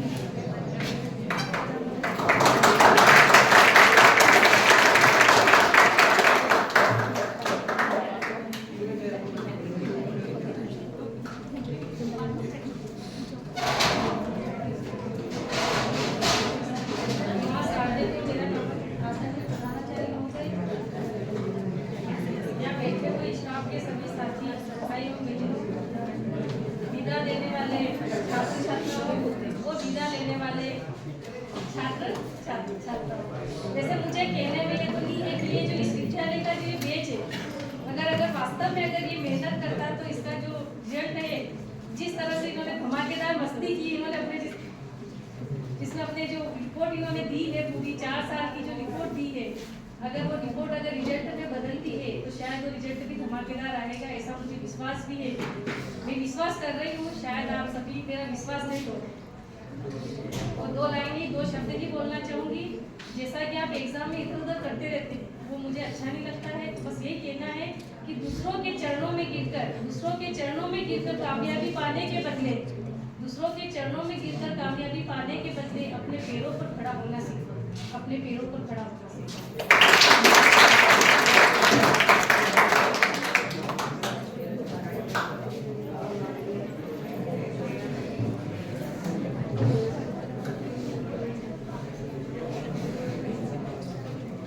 अब मैं अगली कड़ी में कोमल को बुलाना चाहती हूँ। कोमल आए।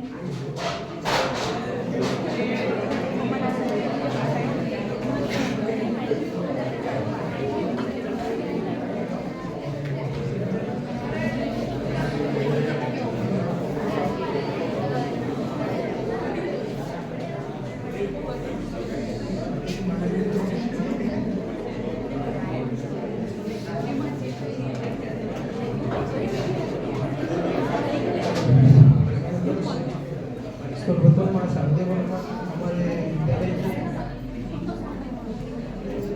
प्रधानाचार्य जी एवं सभी अध्यापक गणों को मेरा नमस्कार। स्कूल का हर पल हर दोस्त का बोल रहेगा, ये सफर खत्म नहीं, आपको में हमेशा बहुत बहता रहेगा। Please come to stage.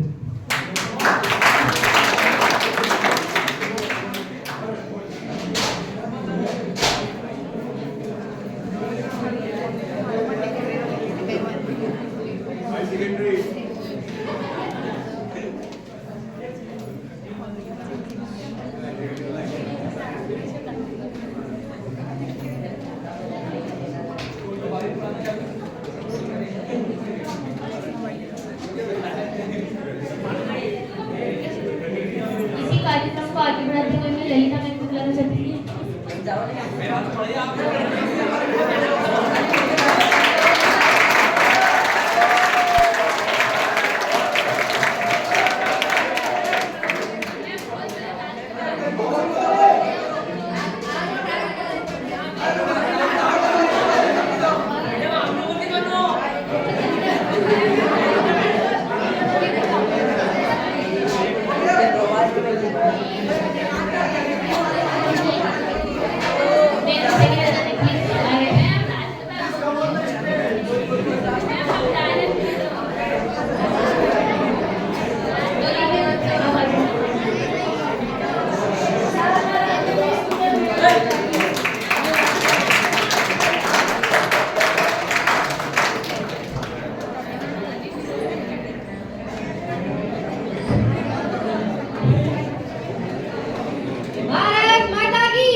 सर्वप्रथम माँ शारदे को नमन। आदरणीय संस्था प्रधान महोदय, हमारे संस्था के सभी विदुषी और विद्वान साथियों, प्यारे बच्चों, आज एक्चुअली में देखा जाए तो दुर्भाग्य रूप से मैं अनुपस्थित हूँ, लेकिन ये आप लोगों का प्रेम ही है जो मैं यहाँ आई। मुझे पहले मालूम था, 11वीं वालों ने बोला था कि हम शायद 22 को रखेंगे, तो मुझे लगा हो सकता है आगे पीछे हो गया हो, उस चीज़ का ध्यान नहीं था। लेकिन कल कक्षा 12 के बच्चों का फ़ोन आया कि मैडम आपको आना है कल। वैसे मैं आने वाली थी, मेरा दूसरा काम था इसलिए, लेकिन बच्चों का फ़ोन आया तो मुझे लगा नहीं भाई बच्चों ने देखो याद रखा। भले ही मैं क्लास में उनको नहीं पढ़ाती बट उनको याद है। इस क्लास से मैं इसलिए बोलना चाहूँगी कि जब मैं अमलाव में फर्स्ट टाइम आई तब यही विच मिला मुझे कक्षा 9 का। ये कक्षा 9 में ये भी उस टाइम फर्स्ट टाइम है, ये भी नहीं ये भी नहीं, है ना। तो और ये क्लास उस समय भी स्कूल की सबसे धमाची क्लास। लेकिन ये मेरा पर्सनल एक्सपीरियंस है, क्योंकि मैं अभी तक ये फील किया है कि जो बच्चे जितने अपने लाइफ में धमाची होते हैं ना बचपन में, उनके आगे की लाइफ की सक्सेस की गारंटी भी उतनी ज़्यादा होती है। ये मैं खुद पर्सनल फील करती हूँ, मैं क्योंकि मैं भी बहुत धमाची थी। तुम तो बहुत सीधे बच्चे हो, तुमने इतने अच्छे अच्छे स्लोगन लिखे। हमने अपने जो सीनियर्स के स्लोगन लिखे थे ना, उनको मतलब सुन के हंसी भी आ रही थी और रोना भी आ रहा था। मतलब ऐसे बढ़िया बढ़िया स्लोगन लिखे। अब विनय के लिए क्या लिखा तुमने, कितना बढ़िया लिखा है। विनय इतने बढ़िया लिखने लायक है नहीं मतलब ये तो बच्चों वाली हंसी मजाक, ताकि ये क्या जस्ट थोड़ा हंसी मजाक, क्योंकि ये विदाई शब्द ही क्या होता है भारी, थोड़ा सा दिल कैसा होता है भारी भारी। तो आज हमारी सब बच्चियाँ कैसे तैयार हो गई कि इनकी वास्तव विदाई करनी है ना। बहुत अच्छी लगती है, बहुत प्यारी लगती है सब जगह। बस ये थोड़ी मुझे पता नहीं क्यों खुले बाल कम चलते हैं, मेरा पर्सनल मुझे कम ही चलता है। सब अच्छे लग रहे प्यारे लग रहे, लेकिन ये कहते हैं ना बेटा, अरे हाँ कमल बढ़िया।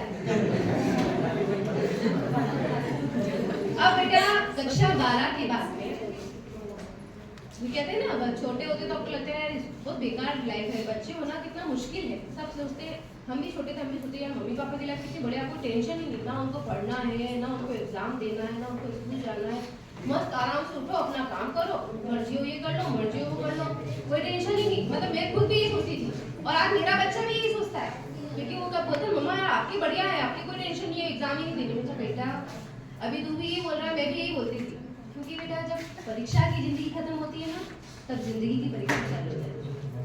तो अब जो तुम्हारी लाइफ चालू होगी ना, धीरे धीरे अब आप बड़े हो रहे हो, जिम्मेदारियां आएंगी, आगे बढ़ोगे, और मुझे पूरा विश्वास है तुम सब बहुत अच्छा करोगे। जितने धमाचे हो उतना शानदार करके आओगे, मेरा अंदर से मन कह रहा है अच्छा करके आओगे, सब बढ़िया करोगे, अच्छे नंबर आएंगे, स्कूल का नाम करोगे रोशन, घर का करोगे, अपने खुद का भी रोशन करोगे, बढ़िया करोगे तुम लोग, अच्छा करोगे। ये मेरे अंदर से विश्वास है तुम बढ़िया करोगे, क्योंकि इस क्लास के बच्चों में जितनी डेप्थ है ना, मैंने इनको 4 साल अच्छे से ऑब्जर्व किया है। हाँ पता नहीं क्यों थोड़ा 11वीं 12वीं में धमाची हो गए तुम, लेकिन अब ऐसा है कि महाकुंभ आया है तुम्हारे एग्जाम, तो इस महाकुंभ में नहाकर अपने सारे पाप धो लेना, अच्छे बढ़िया नंबर ले आना, तो तुम्हारे सारे पाप धो जाते हैं, ठीक है। तो इस महाकुंभ में तुमको अच्छा स्नान करना है, कैसे अच्छे नंबर है ना। मालूम तुमको सभी ये सभी टीचर्स आपको अच्छा अच्छा बताते हैं कि ऐसे करना है, लेकिन मतलब मैं अपना खुद का बता रही हूँ, आज तक मैं भी किसी भी परीक्षा में जाती हूँ तो सबसे पहले पेपर हॉल, जब एग्जाम हॉल में हम बैठते हैं ना, पेपर नहीं आता उससे पहले आंखें बंद करके 2 मिनट, जिनको हम ईश्वर को जिनको मानते हैं, आप 2 मिनट के लिए उनका स्मरण करो। ये पीछे बेटा मनीष सुन ले, जरूरी बात है, मुझे तो यहाँ से दिख रहा है, मैंने चश्मा भी लगा रखा, दूर के है ये मेरा दिख रहा है। आप बेटा एग्जाम हॉल में जाओ ना बेटा, 2 मिनट के लिए बस अपने जिनको अपन जिसको भी आप मानते हैं ईश्वर का ध्यान करो और बिल्कुल मन को शांत करो, क्योंकि परीक्षा नाम ही ऐसा तो डर लगता है। आज मैं भी परीक्षा देने जाऊंगी, मुझे आज भी डर लगेगा, क्योंकि परीक्षा दी थी इसलिए डर लगता है। वो क्या होगा, आपके मन को स्थिरता देगा, क्योंकि कई बार क्या होती है, ये घबराहट ही हमारे आधी चीजें गलत करने के लिए उत्तरदायी होती है। ईश्वर का स्मरण करना, अपने माता पिता को मन में प्रणाम करना और उनका आशीर्वाद देके आगे बढ़ना अच्छा होगा। हर प्रश्न को आराम से 2 बार पढ़ना और जो पूछा है उतना ही उत्तर लिखना, जबरदस्ती का लंबा चौड़ा मत छापना। भाई अपने 5 नंबर का क्वेश्चन है तो उसके 5 नंबर के लेवल का ही लिखना, इतना आपको अनुभव आ चुका है ताकि कोई प्रश्न छूटे नहीं। क्योंकि अक्सर क्या होता है, किसी में अपन इतना लिख देते हैं क्योंकि बाद वालों के लिए टाइम नहीं देना, तो 4 नंबर ही है, भले तुम 4 पेज लिख दोगे, उसके हिसाब से काम करना, ठीक है। और अच्छा करोगे तुम लोग, लाइफ में बढ़िया रहेगा सब तुम्हारा, मुझे पूरा विश्वास है। बस ये मैं तुम लोगों से मतलब भाई मैं कह सकती हूँ, मैं अपनी मेरी इच्छा है कि जीवन में तुम लोग कहीं भी जाओ, कुछ भी करो, कैसे भी अपना जीवन यापन करो, लेकिन जब बेटा रात में सो ना, तो मन में ये शांति होनी चाहिए कि आज मैंने किसी को धोखा नहीं दिया, मैंने किसी के साथ गलत नहीं किया, अपने संस्कार अपने साथ, जीवन यापन के लिए भी किसी को धोखा देना आवश्यक नहीं है। ईश्वर ने मनुष्य बनाया है, मतलब करोड़ों योनियों के बाद इंसान बनाया है, तो उस ईश्वर को नहीं भूलना है, अपने संस्कारों को नहीं भूलना है, अपने माता पिता को, गुरुजनों को नहीं भूलना है और जीवन में हमेशा आगे बढ़ना है और कभी किसी को धोखा देना नहीं। धोखा हर चीज का हो सकता है, समझ रहे हो? तो बस जीवन में आगे बढ़ो, खुश रहो, मस्त रहो, स्वस्थ रहो और सब बढ़िया होगा। All is well.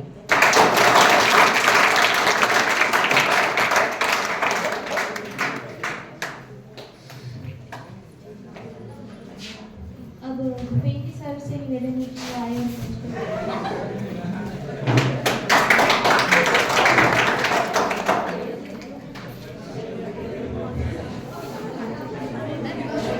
भारत माता की सर्वप्रथम भारती को प्रणाम। मंच पे विराजमान विद्यालय के संस्था प्रधान, समस्त विद्वान साथीगण, विदाई लेने वाले कक्षा 12 के विद्यार्थी,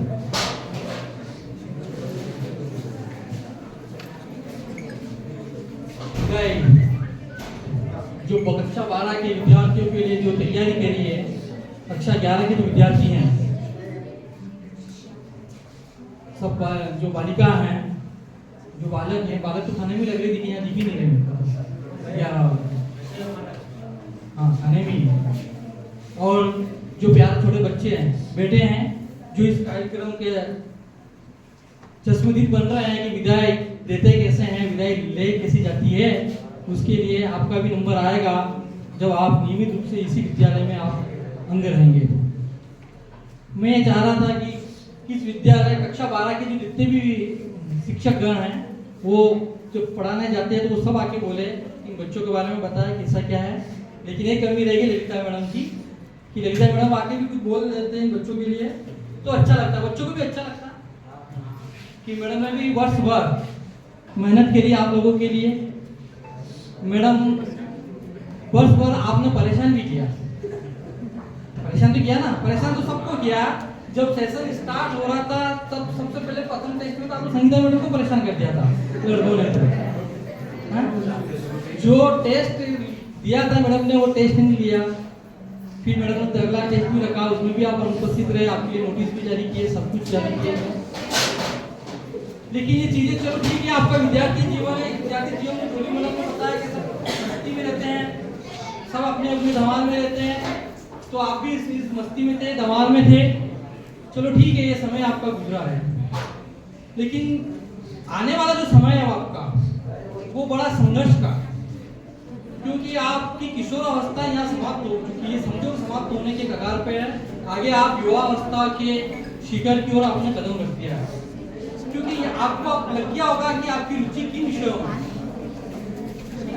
जीवन जब बनाना है हमको, जो लक्ष्य हमको तय करने हैं, वो लक्ष्य हमको अभी दिख जाने चाहिए। भाई मुझे इस फील्ड में कार्य करना है। अगर जब भी अब भी आपको अगर आपका गोल नहीं पता चल रहा तो आप मार्गदर्शन ले सकते हैं, सभी शिक्षकों से ले सकते हैं, हम बैठे हैं, बड़े बुजुर्ग के परिवार, आप मार्गदर्शन जरूर करें। बिना मार्गदर्शन के आप सोचते हो कि जीवन सफल हो जाए, ये संभव नहीं। तो आप अपना सर्वप्रथम आपका गोल निर्धारित जरूर करें, क्योंकि बिना लक्ष्य के जीवन चला पाना बहुत मुश्किल है। रही बात आपकी तैयारी की एग्जाम संबंधी, तो ये आपका ईमान जानता है कि आप कितनी तैयारी आप कर रहे हो उसकी,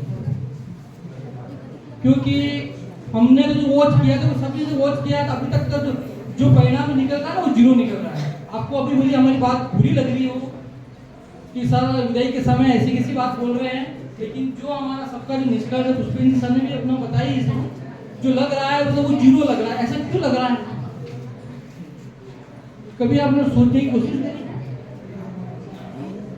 कि भाई ऐसा पहली बार इस विद्यालय के स्टाफ को, जिन्होंने आपका कोर्स पूरा हो गया, सबने कोर्स पूरा करा दिया, रही बात आपके पास हमारे गोल पाले से गोल निकल के आपके पास आ गई है, लेकिन ऐसा क्यों लगा? ठीक है, जो समय बीत गया है वो बीत गया है, ठीक है, लेकिन अब आप इस समय का सदुपयोग जरूर करें और विद्यालय की जो अपेक्षा है, जो शिक्षक आपको पढ़ा रहे थे, जिनकी अपेक्षा है, आपके घर वालों की, समाज समुदाय की जो भी अपेक्षा है कि हाँ ठीक है यार, इस विद्यालय से निकले, अहमदाबाद विद्यालय से निकले जो छात्र छात्राएं इस देश के लिए एक सुयोग्य नागरिक, समाज के लिए एक सुयोग्य नागरिक बने। और ये होना भी चाहिए, क्योंकि एक सुयोग्य नागरिक होगा तो ही समाज आगे बढ़ेगा। समाज में योगदान किसका होता है? एक सुलझे हुए जो नैतिक रूप से, चारित्रिक रूप से एक जिम्मेदार व्यक्ति होता है, वही समाज को आगे बढ़ा सकता है। आप कोई देखा हो कभी कोई इस तरह से असामाजिक तत्व क्या समाज को आगे बढ़ा सकता है क्या? नहीं बढ़ा सकता ना। वो समाज को पीछे धकेलने का कार्य करता है और हम उस पंक्ति के अंदर खड़ा नहीं होना चाहिए। हमको केवल आगे बढ़ना है। अब पहली परीक्षा के बाद कि मैडम ने भी कहा, आपको डोली मैडम ने बताया आपको कि टू द पॉइंट ही लिखना है। ठीक है, 5 नंबर का प्रश्न है तो 5 नंबर का ज्ञान लिखना है आपको। 10 नंबर का ज्ञान खत्म हो, नंबर तो 5 ही आने हैं। और टू द पॉइंट लिखना है, जितना पूछे उतना ही लिखना है। अगर आपको उससे संबंधित अगर कोई 150 शब्दों का उत्तर है ना, आपको उससे संबंधित अगर 30-40 शब्द भी आते हैं, 30-40 शब्द लिखो, कोई दिक्कत नहीं। लेकिन आपने उसको बड़ा चढ़ा के वही पंक्ति हम देखते हैं, कॉपी चेक करते हैं ना, तो आप उन्हीं लाइनों को आप लिख देते हो। पता नहीं कहाँ की घटना भी उसमें आ जाती है। तो उन लाइनों को मत लिखो, 3 लाइनें लिखो, 4 लाइनें लिखोगे, टू द पॉइंट या सटीक लिखोगे ना, तो आपके जो नंबर है परीक्षा की कॉपी जांचता है ना, वो भी खुश होकर नंबर दे देगा। हाँ चलो लिखा है तो है इसमें। और दूसरी बात ये कि आप जब नंबरिंग करते हो क्वेश्चन आंसर की, वो नंबरिंग भी सही नहीं करते आप। ये बोर्ड है, बोर्ड में इसके नंबर कट जाते हैं, कॉपी जांच होती है, इसके नंबर कट जाते हैं। तो आपको जैसे कि प्रश्न नंबर क्रमांक 1 है तो उत्तर क्रमांक भी नीचे उसका 1 लिखना है, उत्तर लिखना है। ऐसे क्वेश्चन नंबर लिखते हो ना, एक ऐसे नहीं कि 1 नंबर डाला फिर उसके नीचे उत्तर लिखना शुरू कर दिया। ऐसे कृपया देखते हैं, हमको ऐसे लिखते हो आप, ऐसा मत लिखा करो। ऐसे लिखने से क्या है कि नुकसान अपने को होता है। अपने जो मार्क्स अपन उम्मीद करते हैं अच्छा लिखा है, लेकिन वो मार्क्स अपने को मिल नहीं पाते। तो प्रश्न क्रमांक से 1 लिखा आपने, फिर उसके नीचे उसका प्रश्न लिखने की आवश्यकता होती नहीं है। आप नंबर डाल रहे हो तो ठीक है, अंडरस्टूड हो जाता। परीक्षा भी चलो प्रश्न नंबर 1 का है, उसके नीचे लिखो आप उत्तर क्रमांक 1, ठीक है। क्योंकि मैं मूल्यांकन केंद्र में भी देता हूँ, और वहाँ जो पूरे कॉपियाँ आती है राज्य भर की, और कॉपियाँ चेक होती है, वहाँ पर जो बाद में फीडबैक रिपोर्ट बना के ऊपर भेजी जाती है माध्यमिक शिक्षा बोर्ड में कि आपको कॉपियों को देखने के बाद आप अपना फीडबैक दीजिए। उस फीडबैक में सभी चीज़ें लिखी जाती है, किस तरह से कॉपियाँ आ रही है, इस तरह से आ रही है, ठीक है। तो इन चीज़ों को आप बिल्कुल इस तरह से लिखो, आप समझो इस चीज़ को। और जब आपको उत्तर समाप्त हो जाता है किसी का, तो या तो लाइन छोड़ दो उसको, ठीक है, लाइन छोड़ दो या 2 लाइन खींचो उसको। 2 लाइन खींच दो तो परीक्षक को समझ में आ जाएगा कि इस प्रश्न का उत्तर समाप्त हो गया, अगला प्रश्न का उत्तर यहाँ से प्रारंभ। इस तरह से आप लिखो। और दूसरी बात ये कि परीक्षा के अंदर, कॉपी के अंदर ओवर राइटिंग कम से कम, ओवर राइटिंग बिल्कुल मत करो। काटना, फिर लाइन का पेज फाड़ना, इस तरह से करना, इस तरह से मत करो आप, ठीक है। दिमाग को स्थिर रख के, मैडम ने कहा कि सबने कहा 2 बार क्वेश्चन को पढ़ लो अच्छे से, कैसा क्या पूछना चाह रहा है और कैसा आपको लिखना है, वैसे आप उसमें लिखो। जब परीक्षा, ठीक है, प्रश्न उत्तर आपने लिखे हैं, लिखने के बाद उसमें क्या करना है, अंतिम पेज में आपको एक समाप्त करके लिखना पड़ेगा। क्या लिखना पड़ेगा? वहां पर समाप्त लिखना पड़ेगा। हाँ, यहाँ हमारी कॉपी का काम खत्म हो गया, लिखने का काम खत्म हो गया यहाँ। तो इस तरह से आपको इस एग्जाम को देना है। और भूगोल के अंदर बता दूं आपको नंबर कैसे लाए जाएंगे, आपको वो चीज बता देता हूँ आपको। जैसे आपको लिए जलवायु के प्रकार क्वेश्चन दे दिया है, मिट्टियों का प्रकार दे दिया है, इस तरह से दे दिया ना, तो आप इसको टेबल के माध्यम से बताओगे। किसके माध्यम से बताओगे? टेबल बनाओगे आप, ठीक है। जलवायु के प्रकार, उष्णकटिबंधीय हो गई, मानसूनी हो गई है, जो भी जलवायु हो गई, तो पहले आप क्या बनाओगे? जलवायु प्रकार, फिर टेबल में बताएंगे, तो फिर क्लास स्टार्ट हो तब भी बता, इस तरह से आप लिखोगे। तो आप अगर उसके अंदर आंसर भी कम लिखोगे, लेकिन टेबल अगर पूरी बनी हुई है, तो उसके नंबर आपको पूरे मिलेंगे हर सब्जेक्ट में।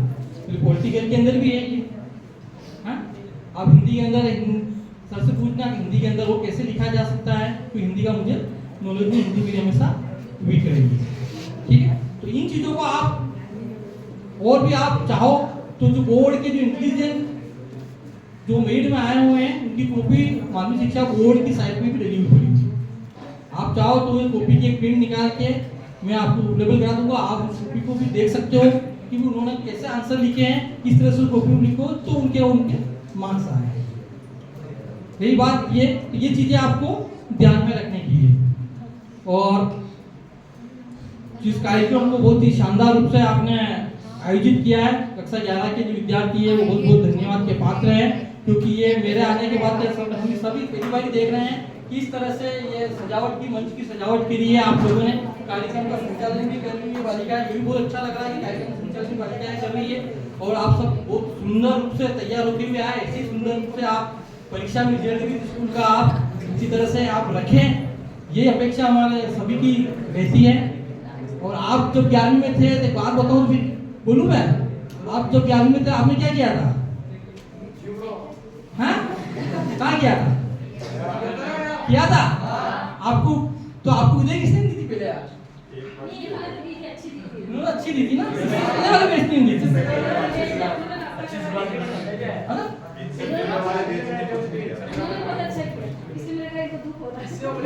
नहीं, तो वो शानदार है। इन सबके लिए, जाने वालों के लिए एक साथ बढ़ता ध्वनि से ताली बजाओ बच्चों के लिए।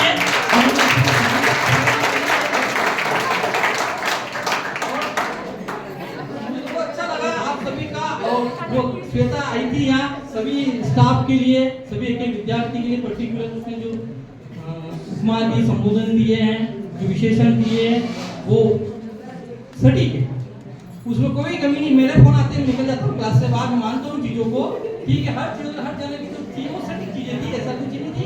और अच्छा लगा कि आपने हमको एक बारीकी रूप से मूल्यांकन किया, है ना, जैसे हम आपको मूल्यांकन करते हैं ना, वैसे ही आपने हमें भी मूल्यांकन किया। ये भी अच्छा लगा कि आपने हेल्प किया है। और रही बात आपकी एक और बात कि घबराना मत, अपने तो ये ध्यान भटकाने वाली चीजें बहुत होती है जीवन में, ठीक है। अभी आपकी एज है, उस चीजों में आपका ध्यान भटकता भी है, लेकिन हमारा इरादा एक ही रखना है कि हमको क्या करना है, 12वीं कक्षा को अच्छे प्रतिशत के साथ उत्तीर्ण होना है। क्या होना है ना उत्तीर्ण? हाँ। मैं मेरी बात बताता हूँ, मैं पहले पढ़ने में कोई इंटेलिजेंस ज्यादा नहीं था, मैं बताता हूँ। पीछे 12th वाले ये हमारे लिए नहीं बोल रहे सर। कौन बात? हाँ भैया, तो बातें बात में कर लेना, आराम से सुन लो एक बात, मैं 5 मिनट में खत्म कर रहा हूँ वैसे भी यार। मैं तो इसलिए लास्ट में बोल रहा था कि थोड़ा ज्यादा बोलना था। मैं सोची थी नहीं बोलूं, लेकिन आप सुन लिया सब।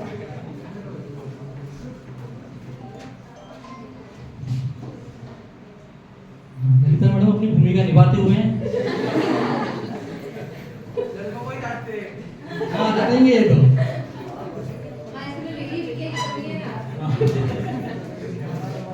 मैं देखो मैं बताता हूँ, इसका एक थोड़ी 2 मिनट में बात खत्म कर दूंगा मेरी, उसके बाद आप सुन लो कैसे क्या होता है जीवन में परिवर्तन कैसे आता है।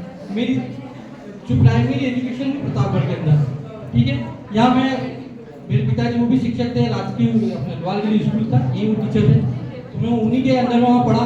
तब तक वो पढ़ा, तब तक मैं अच्छा पढ़ रहा था। उसके बाद क्या हुआ कि वही है ना, गाँव जाना था क्योंकि वहाँ भी खेती बाड़ी है, मम्मी को वहाँ भेज दिया, वहाँ खेती बाड़ी संभालना करना है, तो उनके साथ उन्हें भेज दिया वहाँ भेज दिया। वहाँ संगत बदल गई मेरी।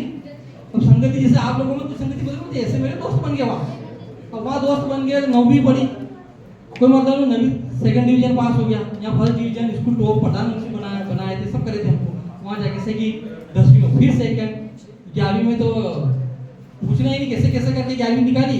फिर 12वीं में तो फिर संगत ऐसी पड़ गई कि 10:30 का स्कूल होता था, 4:30 तक ऐसे हमारे क्लास टीचर होते थे, तो भगवान जी से क्लास टीचर हमारे भी खुल गया वहाँ।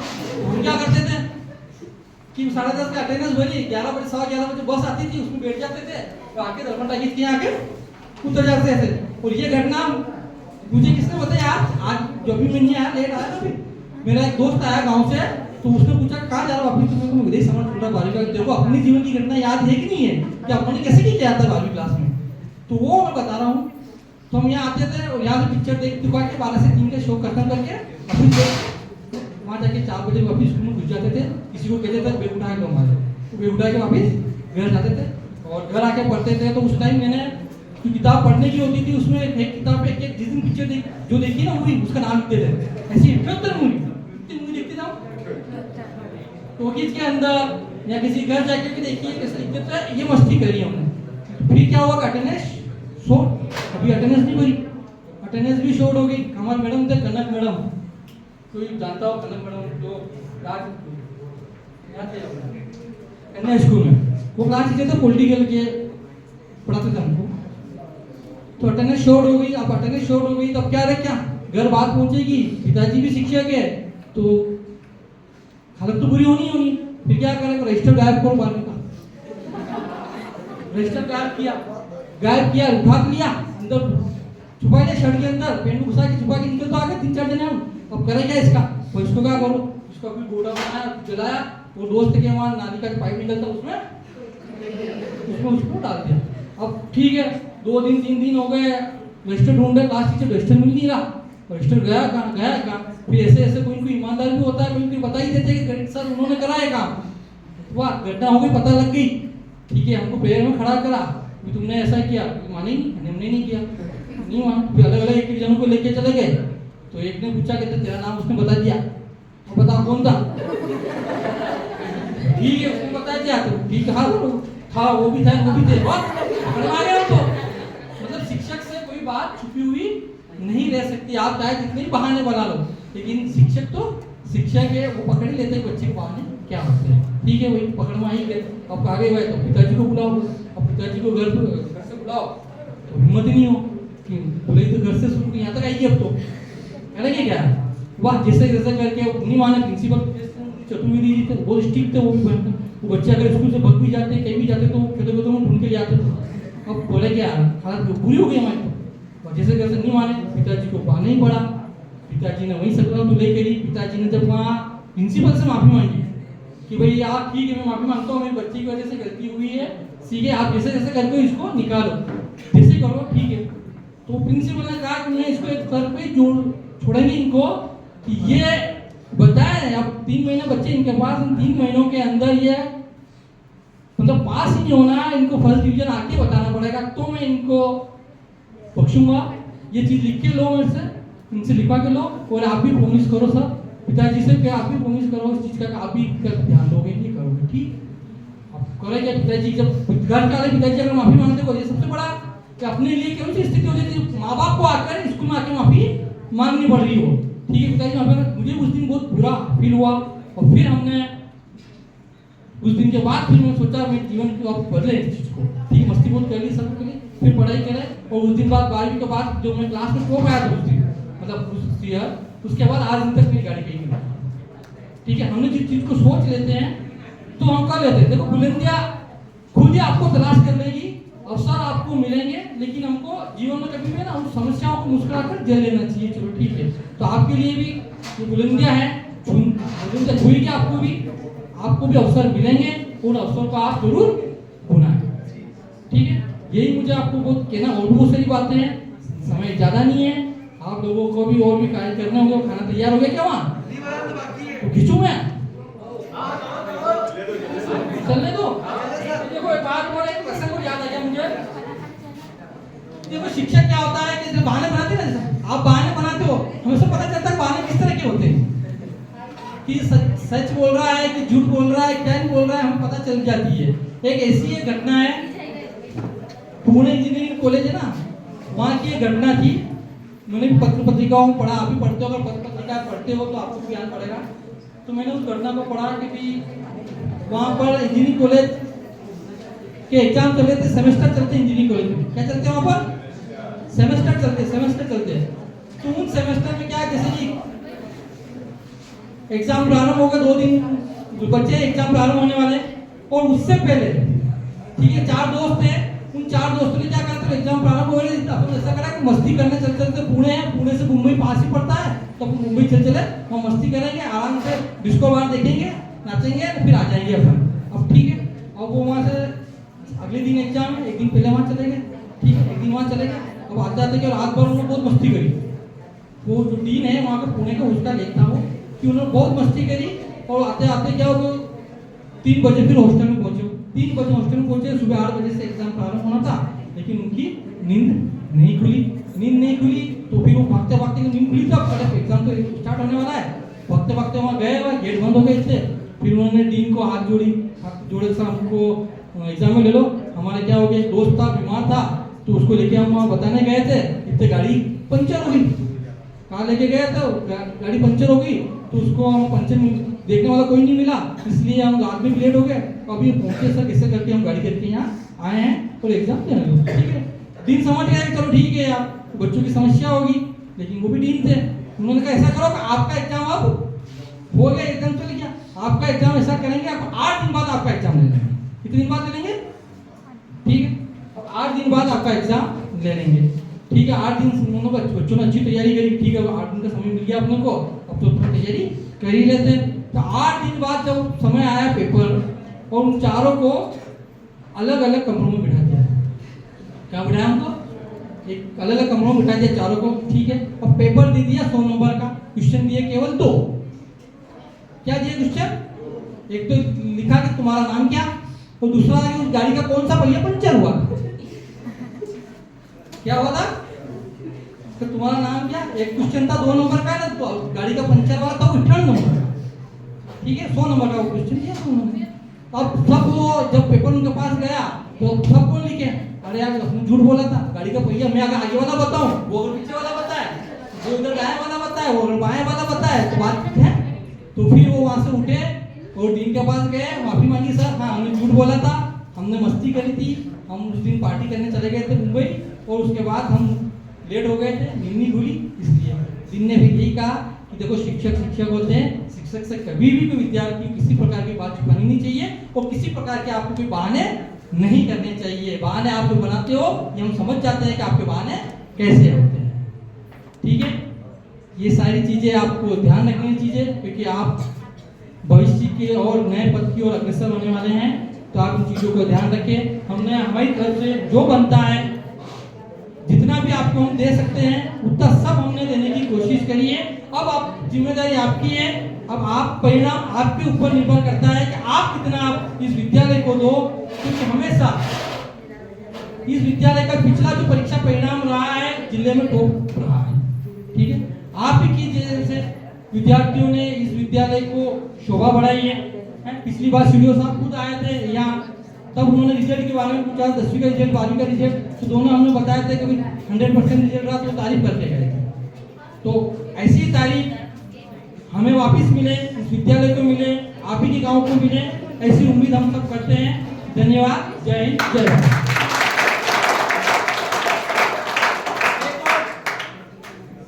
आप सभी को जो विदाई देने वाले हैं, जो विद्यार्थी है, आप सभी को हमारे जो प्रधानाचार्य संस्था प्रधान गणेश जी सर,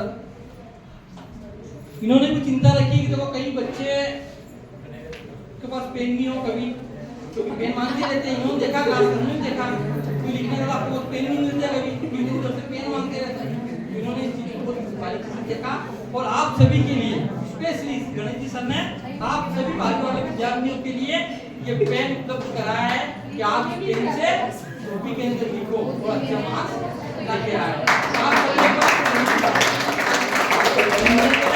सर ने आपके बारे में सोचा है, और आप सर ने जो उम्मीदें रखी है, ठीक है, आप उन उम्मीदों पर खरा उतरे। धन्यवाद।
नरमा मुलायम आवाज़ उनकी न्यारी है।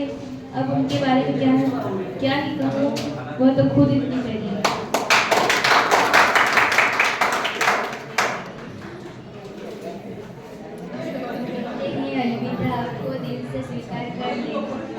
कहते हैं अलविदा आपको दिल से स्वीकार कर लेना, बहन मानते हैं आपको, वक्त मिले तो याद कर लेना। प्रियांशी।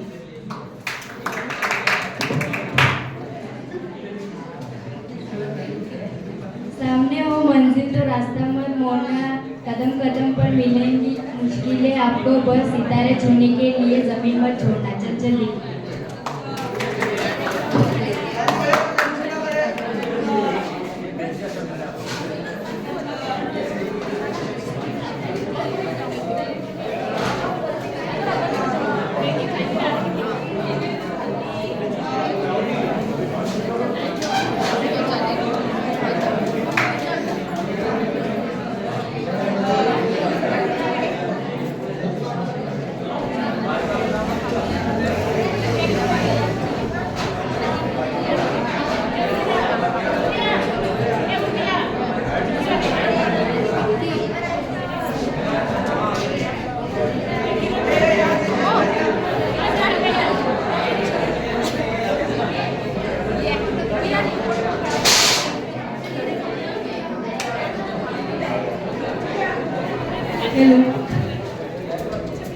आप उदास हो तो बात कर लेना, ज्यादा याद आए तो मुलाकात कर लेना, आज का ही तो दिन है हमें जी भर के देख लेना।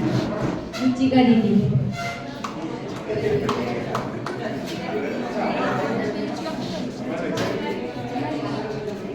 White colour